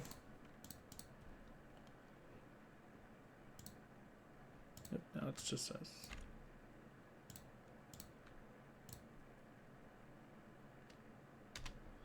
Alright, and then now it works. Starting with lexically first, see how the error messages change and improve. Okay. So we had one where the external symbol main was missing, and then we had two from the string being in all caps. And then one for each of cout and S being capital S.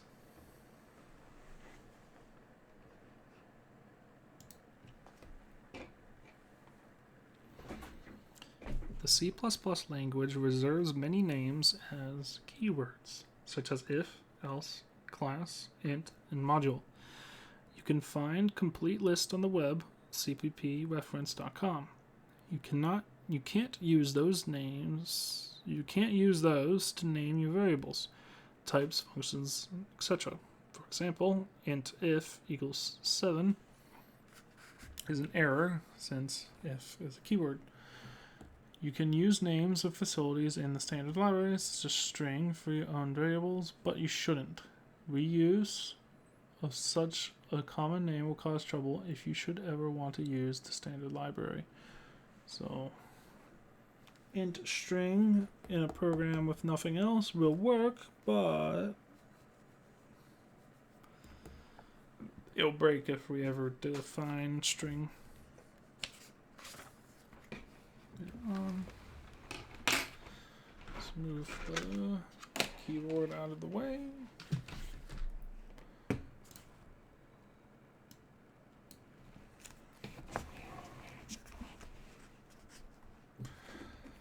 We have an advice alert marker. When you choose names for your variables, functions, types, etc., choose meaningful names. That is, choose names that will help people understand your program.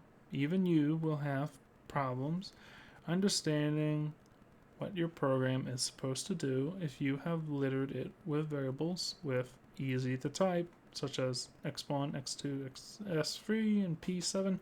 Abbreviations and acronyms can confuse people, so use them sparingly. These acronyms were obvious to us when we wrote them, but we expect you'll have trouble with at least one. MTBF, TLA, MyW, and NBV. We expect that in a few months we'll also have trouble with at least one.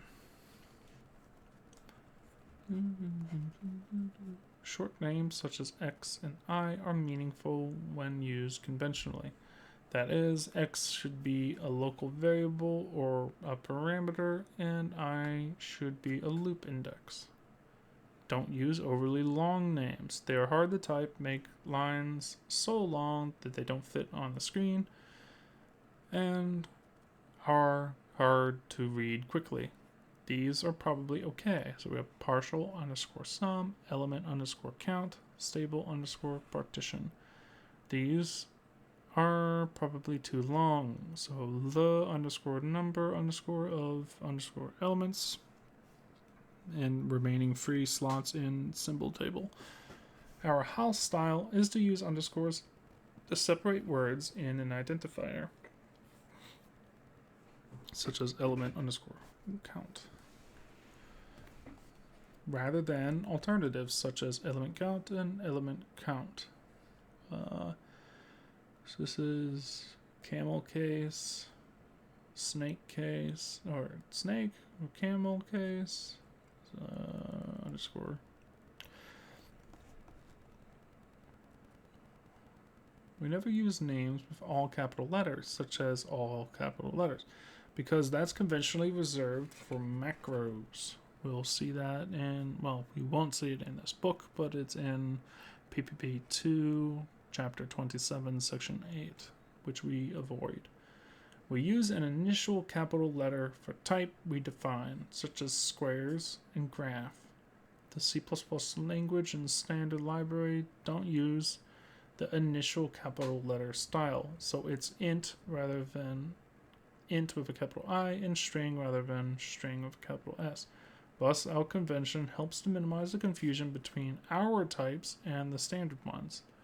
So avoid names that are easy to mistype, misread, or confuse. For example, we have name with a capital N, names with an S, name S with a capital S, foo with zeros, FL, F1, FI, capital I, and F lowercase I. The characters 0, O lowercase o, capital O, 1, uppercase I, and lowercase l are particularly prone to cause problems.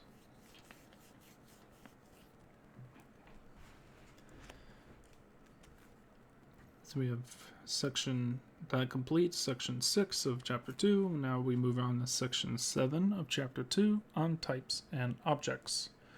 The notion of type is central to C++ and most other programming languages.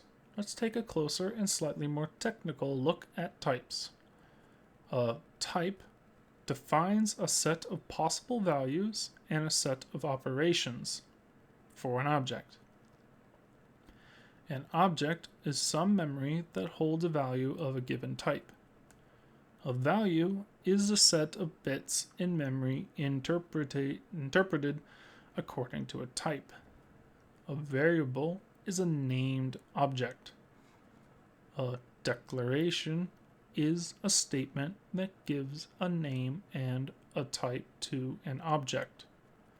A definition is a declaration that sets aside memory for an object. Informally, we think of an object as a box into which we can put values of a given type. An int box can hold integers, such as 7, 42, and negative 399. A string box can hold character string values, such as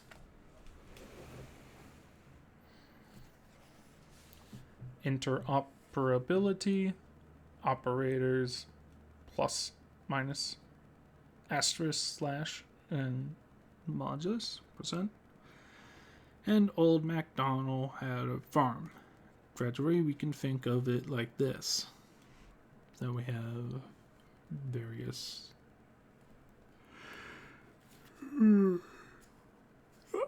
okay. Int A equals 7, so we have a box labeled A containing 7. Int B equals 9, we have a box with 9 labeled B. We have the character C, character C equals A. We have a box with the character A labeled C.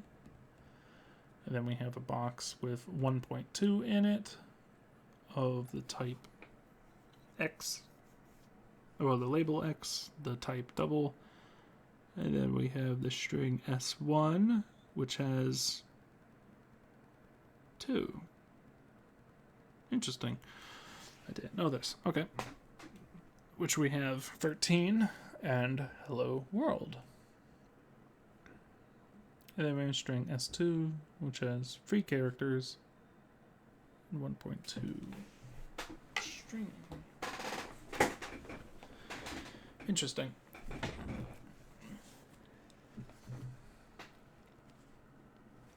So this is in contrary to my belief of strings. Strings are usually at least defined in C as 0 or null terminated.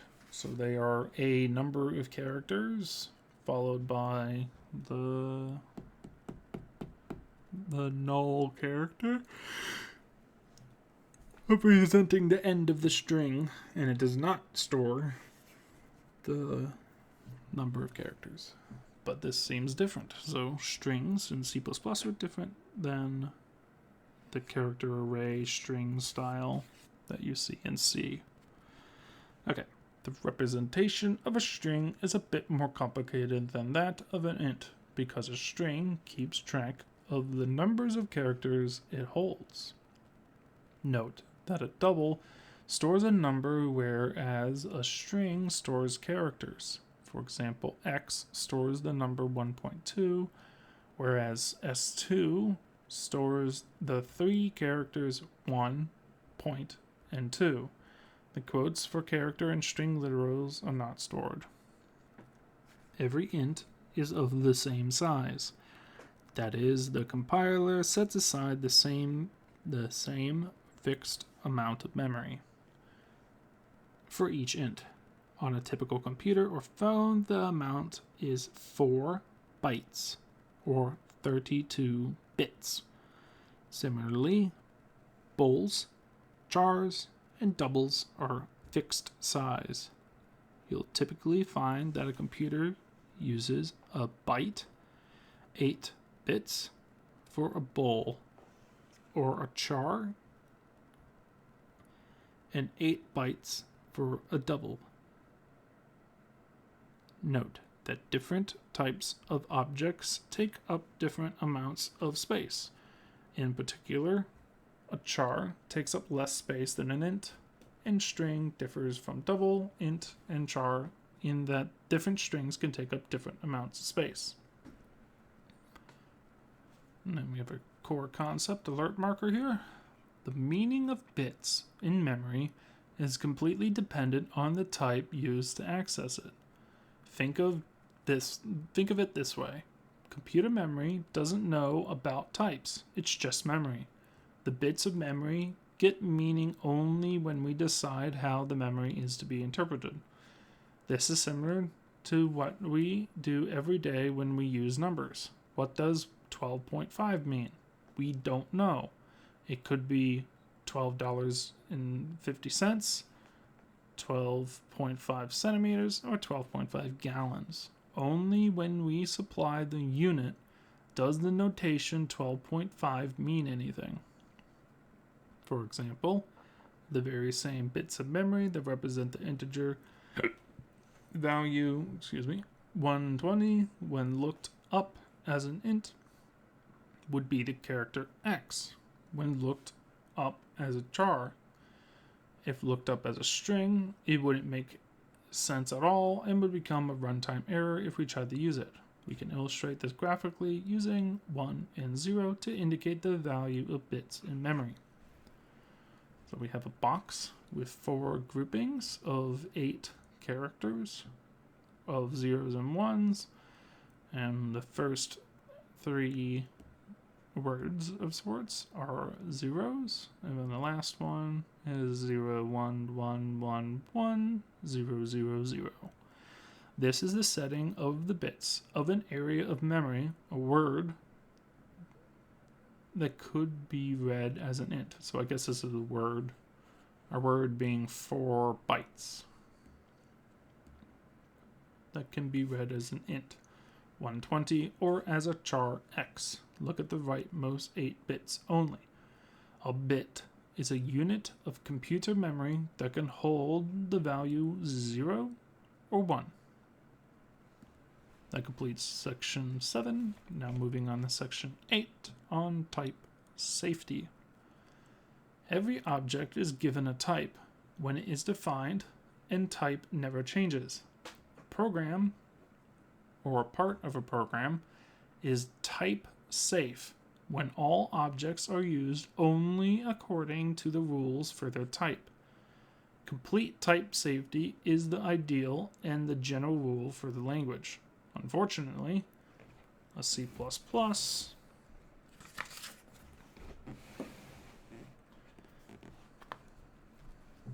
compiler cannot by itself guarantee complete type safety for arbitrary code, so we must avoid unsafe techniques.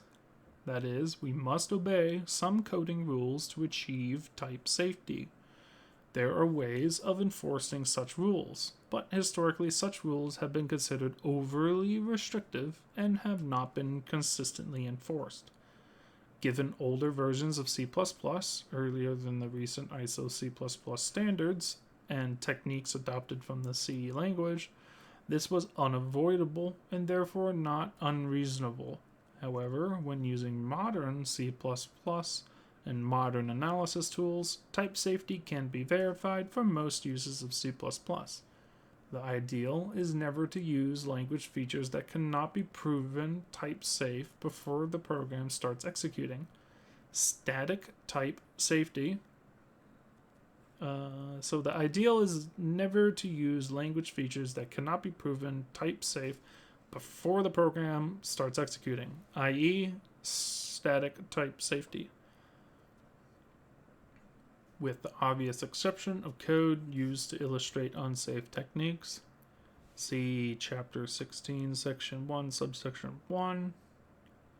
The code in this book follows the C++ Core Guidelines, or CG, and has been verified to be type safe. We have a warning alert marker. The ideal of type safety is incredibly important when writing reliable code. That's why we spend time on it early in this book. Please note the pitfalls and avoid them. If you don't, you will face much frustration and your code will contain many obscure errors. For example, using an uninitialized variable is not type safe. We have a small program here with the double x, double y equals x, and double z equals 2.0 plus x. So an uninitialized variable is not type safe. So we forgot to initialize the value of x. The value of y is undefined because x was undefined, and then the meaning of plus and the value of of z is undefined because x is undefined. So always initialize your variables. Implementations can easily enforce this rule, but unfortunately they typically don't do so by default, except, fortunately, for types such as string and vector where default initialization is guaranteed. See Part 2.5, 7.2.3, and 8.4.2. Figure out how to enable warnings, often -w all compiler option, that's for G++, C++, GCC, and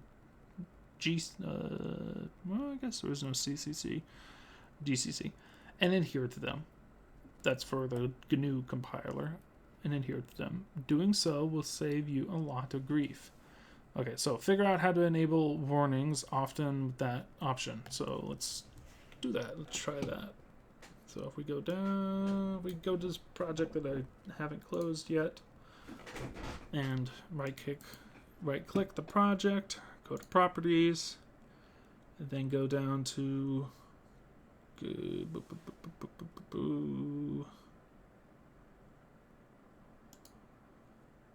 advanced.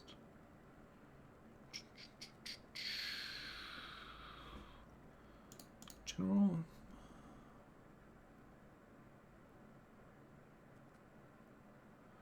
Warning level. And so here we go. Enable all warnings. W/all and apply. Okay.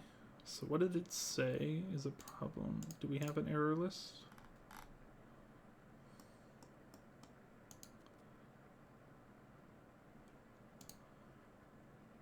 Rather run this.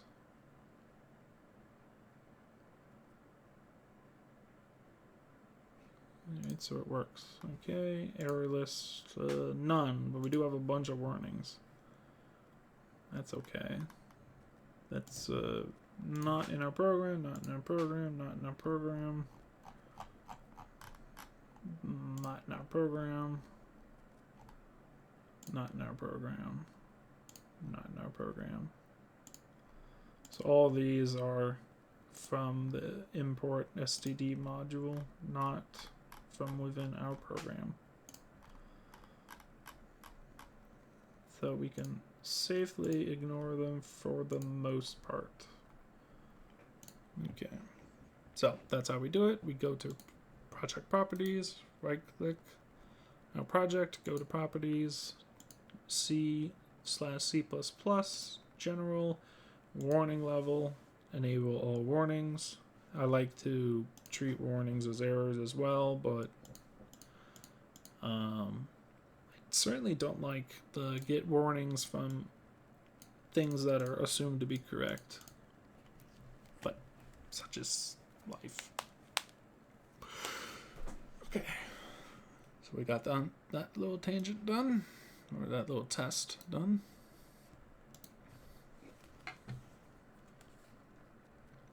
Modern C++ implementations also come with significant static analysis tools that allow us to prevent more subtle problems.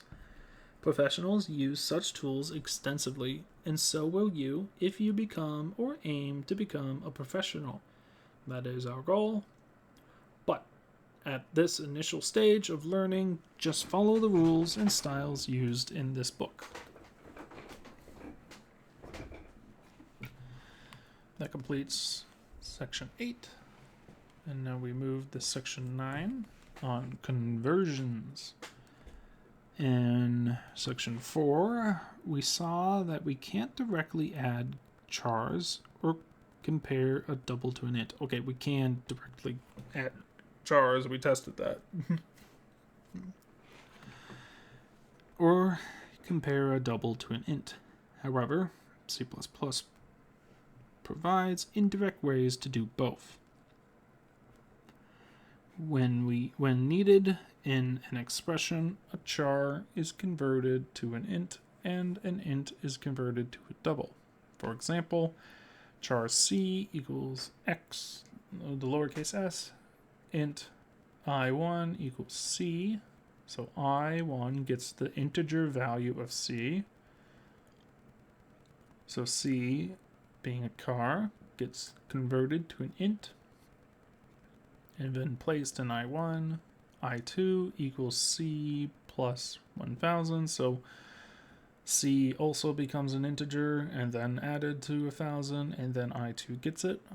And then we have double d equals I2 plus 7.3, so d gets the floating point value of I2 plus 7.3, so I2 becomes a floating point value before being added to 7.3 and then finally stored in the variable named d. Here whoops.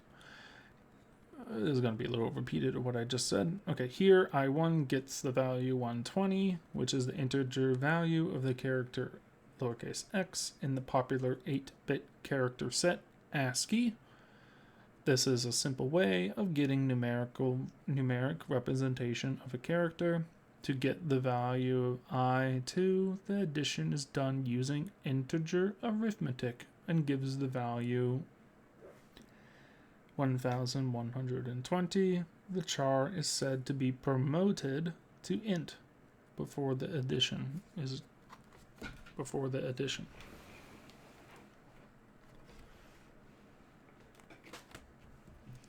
Similarly, when having a mixture of floating point values and integer values, the integers are promoted to floating point to give unsurprising results. Here, d gets the value of 1127.3.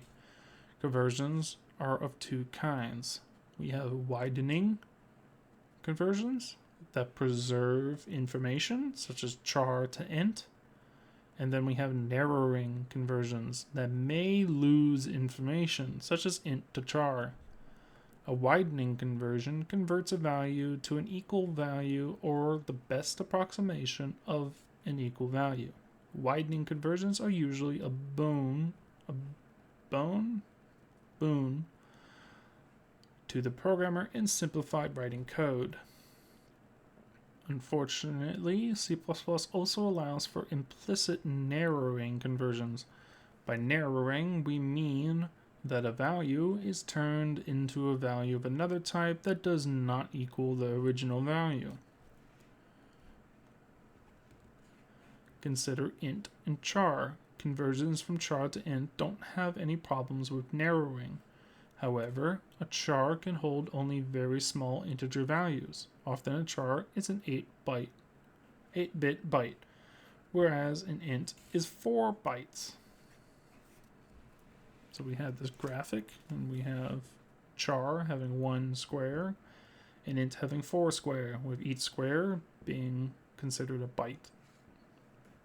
We can't put a large number, such as 1000, into a char. Such conversions are called narrowing, because they put a value into an object that may be too small or narrow to hold all of it. Unfortunately, conversions such as double to int to char are by default accepted by most compilers, even though they are narrowing. Why can this be a problem? Because we often don't suspect that a narrowing, information destroying conversion is taking place. Consider double x equals 2.7, followed by lots of code, and then int y equals x. Y becomes 2. By the time we assign x to y, we may have forgotten that x was a double, or that a double to int conversion truncates, always rounds down towards 0, rather than uses the conventional 4 divided by 5 rounding towards the nearest integer. What happens is well defined, but there is nothing in the y equals x to remind us that information, the 0.7, is thrown away. To get a feel for conversions and understanding why narrowing conversions must be avoided, experiment. Consider this program that shows how conversions from double to int and conversions from int to char are done on your computer. So we have a short program here where we declare a double D to equal 0. And then while we grab doubles, we assign them to an int variable, a char character, an int character, an int variable, and a char variable, and then we print out that information.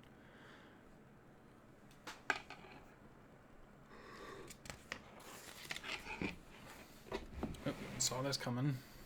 Try this. Run this program with a variety of inputs. You'll find many inputs produce unreasonable results when converted. Basically, we are trying to put a gallon into a pint pot, about 4 liters into a 500 milliliter glass. Alright, let's do this. So let's run this program with a variety of inputs. Let's go back to the program. Grab our keyboard. Drop us down. Save and close this project.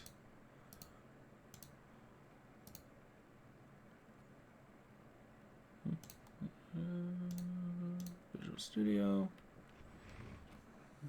Create a new project. Empty C++. PPP free underscore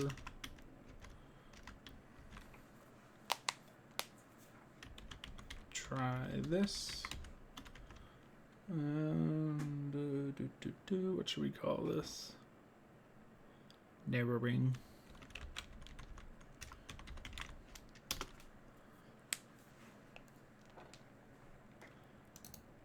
Add our main.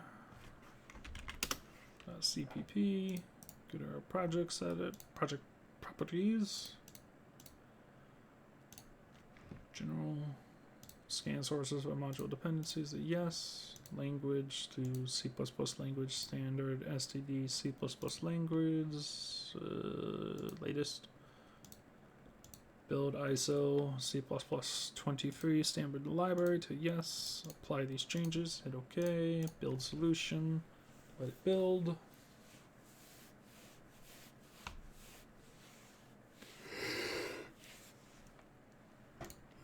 Succeeded. And then this program shows the effect of narrowing on a double input. We import std using the namespace std into main.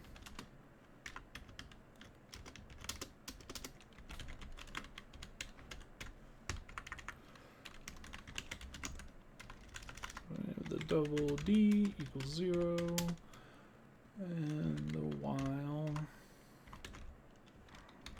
cin d. Now I will add a input message. Cout input.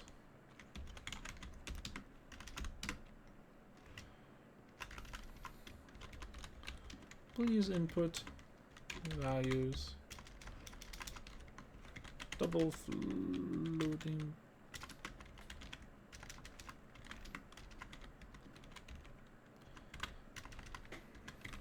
Values.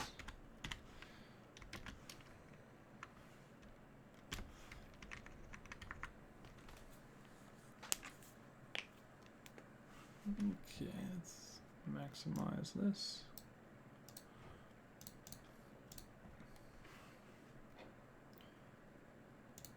We have that int I equals d. We have the char c equals I.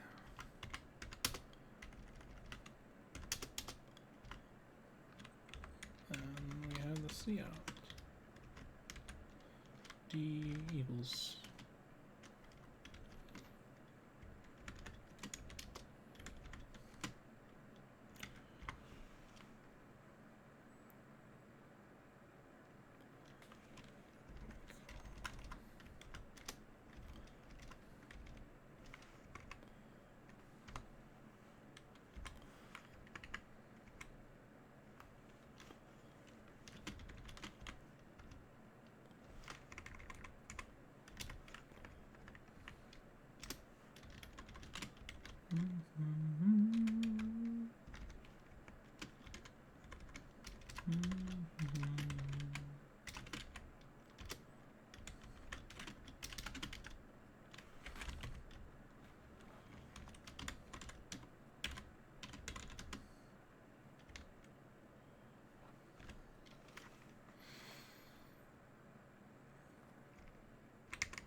let's run the program. So 10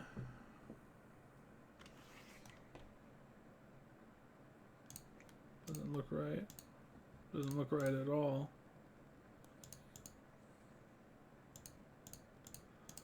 What? Don't tell me. Is that really how it works? It does. Does it? No. What in the world?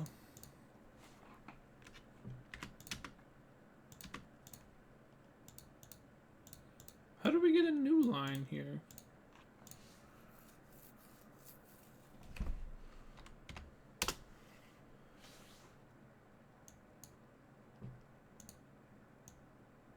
Hold on. What?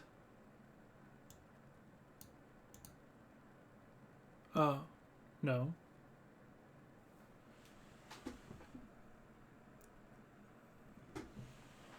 I must be tired.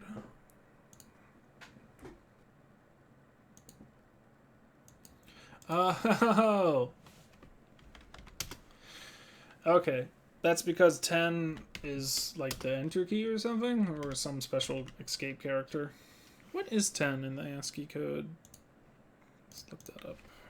10 ASCII code.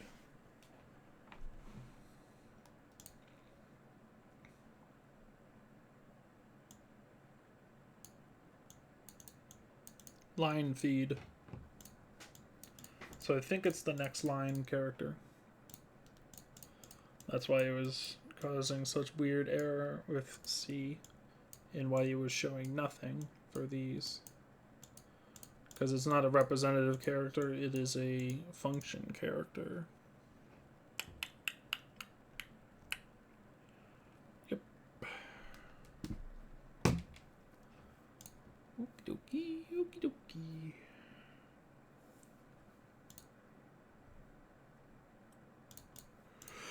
Okay, so let's try 123.4. So 123.4 is a double. Int I. So 0.4 gets removed, clipped off.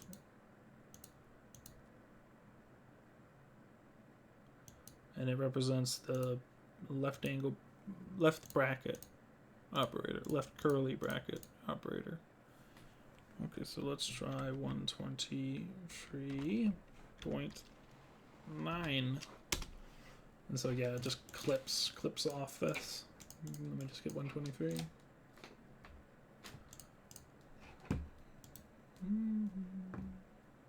Yep, so I just grab the ASCII. So if I do 10 again, the reason why nothing shows up here and nothing shows up here, and we get this weird effect where this goes to a new line and this goes to a new line, is because the 10th character in the ASCII control characters, or the ASCII characters, and the first 32 of them, 10 being lower than 32, is a part of them. That is the LF command or the line feed. Okay.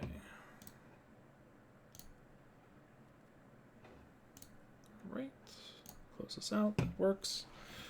If it's not complete, I will try this question. Probably not.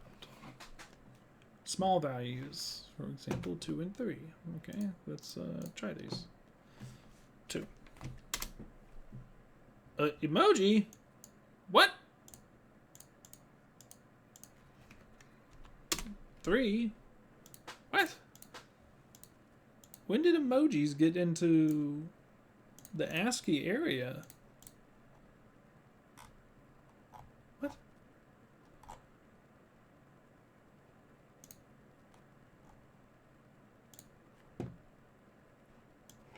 What? Nope.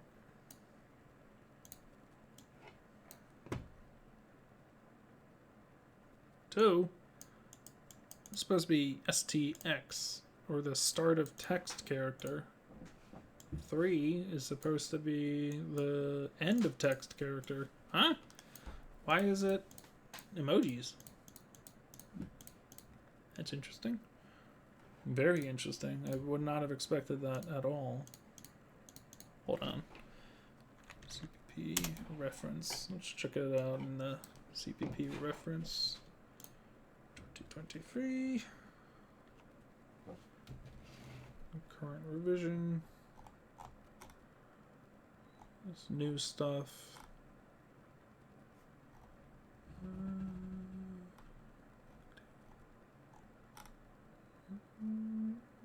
This is new stuff. I don't want new stuff. Let's talk about new features.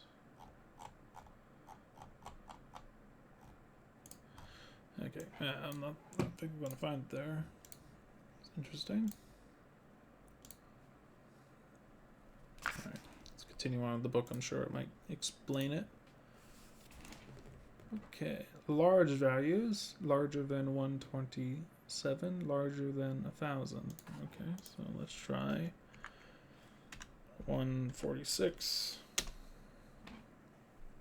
Wait, look at that. It's a special character. And then let's try 1001. 1003. Looks like we got some Greek characters. What's 144? 133. So it's like accent characters around this number, and then in the thousands we're getting some mathematical ones. Greek. What's delta? Delta is like my favorite.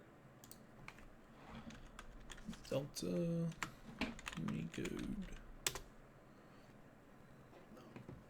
394. 394.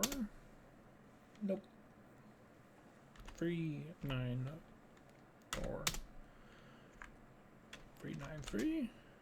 Nope. We could try these all day.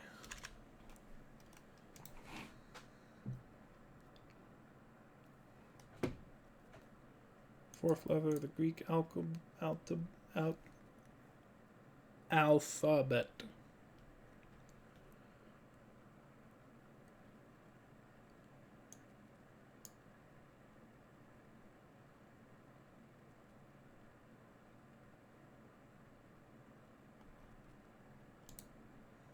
Okay.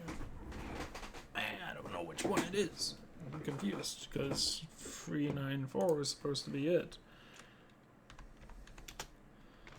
But it's not. This confuses me greatly.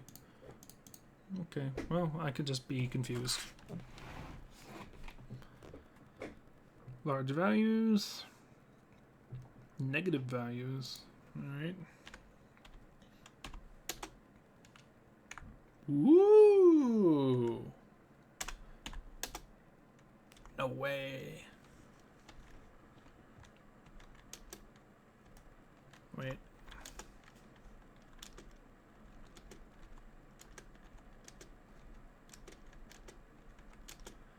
Yo, I'm very happy about that. We got some math characters. Like the square with the n root. With the n power. Square root. And then looks like we got the dot operator. And then degree symbol. About equal to. Tilde equal sign. Pen. Division. I actually don't know what that one is.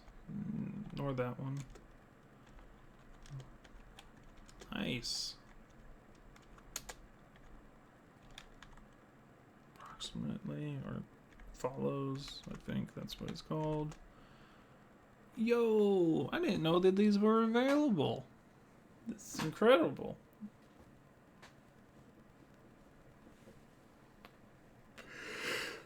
All right. Very very confused, but it works. I guess when he becomes a char, the negative character loops around to being a very, very big character. And I guess the math symbols are at the end of the char character. Maybe? But that wouldn't make sense because char 1000. I'm not sure. I'm actually just very confused. Alright, 56. Let's take character 8. 89. Character capital Y. 1, 2, 8. Accent character C. Non-integer values. 56. 9.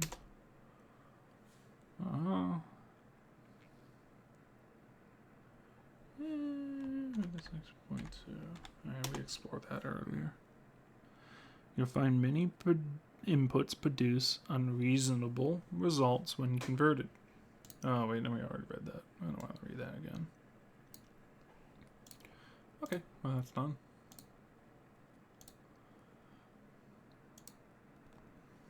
Let's move keyboard out of the way. Continue on.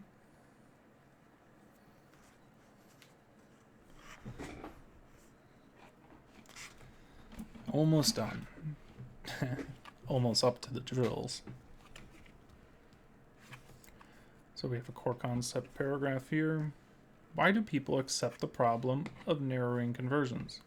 The major reason is history. C++ inherited narrowing conversions from its ancestor language C. So from day one, C++, there existed much code that depended on narrowing conversions. Also, many such conversions don't actually cause problems because the values involved happen to be in the range, and many programmers object to compilers telling them what to do. In particular, the problems with narrowing conversions are often manageable in small programs and for experienced programmers. They can be a source of errors in large programs, though, and a significant cause of problems for novice programmers. Fortunately, compilers can warn about narrowing conversions, and many do. Adhere to those warnings. When we really need narrowing, we can use narrow t, x, where the check that x can be narrowed to t without loss of information. See section 4.7 of chapter 7.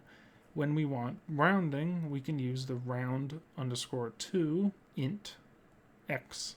Both are supplied by ppp_support. We have another core concept alert marker. For historical and practical reasons, C++ offers forward notations for initialization. For example, int x0 equals 7.8. It narrows, some compilers warn. We have int x with brackets 7.8. Then we have an error. The brackets do not narrow. And then we have int x2 equals the bracket 7.8. We also have an error.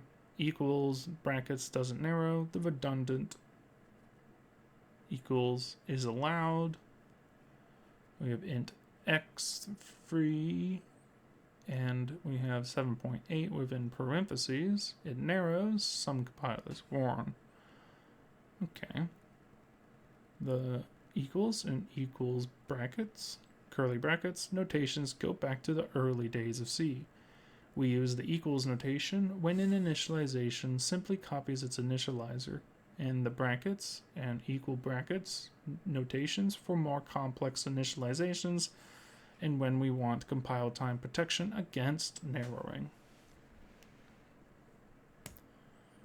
So we have int x equals 7, double D equals 7.7, string s equals hello world, and then we have this thing, these objects here, which we haven't been introduced to yet. We have the vector v equals a list of numbers from 1, 2, 3, 5, 1, 2, 3, 5, and 8, and they are in brackets, and then we have pair p in brackets, hello, 17. We'll find this in chapter 17 and chapter 20 in this book, and we will reserve the empty parentheses initialization to very special cases, and we'll see that in chapter 17.3. Finally, we talk about the type deduction auto in section 10, the final section of chapter 2. You may have noticed a bit of repetitiveness in definitions. Consider int I equals 7, double D equals 7.7. We know that 7 is an integer and that 7.7 is a floating point number, and so does the compiler. Why then do we have to say int and double? Well, we don't have to unless we want to. We can let the compiler deduce the type from the type it is of the initializer. So auto x equals 7 and auto d equals 7.7, where now x becomes an int because 7 is, and d is a double because 7.7 is. The version using auto means exactly the same as the one with explicit types. We use auto when and only when the type is obvious from the initializer and we don't want any conversion. When we use longer type names, see section 18, chapter 18, section 5, subsection 2, and chapter 20, section 2, subsection 1, and in generic programming, in chapter 18, section 1, subsection 2, the notational convenience of auto becomes significant. For example, we are auto z equals the complex double in angle brackets with a list. Not list, we have two doubles separated by a comma within curly brackets. We have the auto p equals make unique angle bracket pair angle bracket string comma int followed by curly brackets separating a string Harlem and an integer 10,027. Then we have the auto b equals iced first list lst ist dot begin with parentheses. Until then, resist the temptation to overuse auto. Overuse of auto can make code obscure so that we get unpleasant surprises. Okay, so now we're on to the drill, which we won't be covering in this video because this video recording is almost hitting the 3-hour mark, probably my longest recording of this series. Almost done. Needing a well-deserved break as I begin to lose my voice. So that completed chapter 2. The reading of chapter 2 on objects, types, and values of programming principles and practice using C++, 3rd edition. Thank you for watching. Please point out any errors I've made, which I most definitely have made some errors. Please like the video if you enjoyed the video. Provide questions or comments, and I'll try to get to them. You can see my email on the channel as mark.keenan.leblanc@gmail.com. Emailing me your questions if you don't want to leave them as comments in the video description. And I'll be moving on to the drills, hopefully today, potentially tomorrow, depending on the rest of today's activities and how well they go. Thank you for watching. Stay tuned for the drills of chapter 2 on next video. Thank you, and goodbye.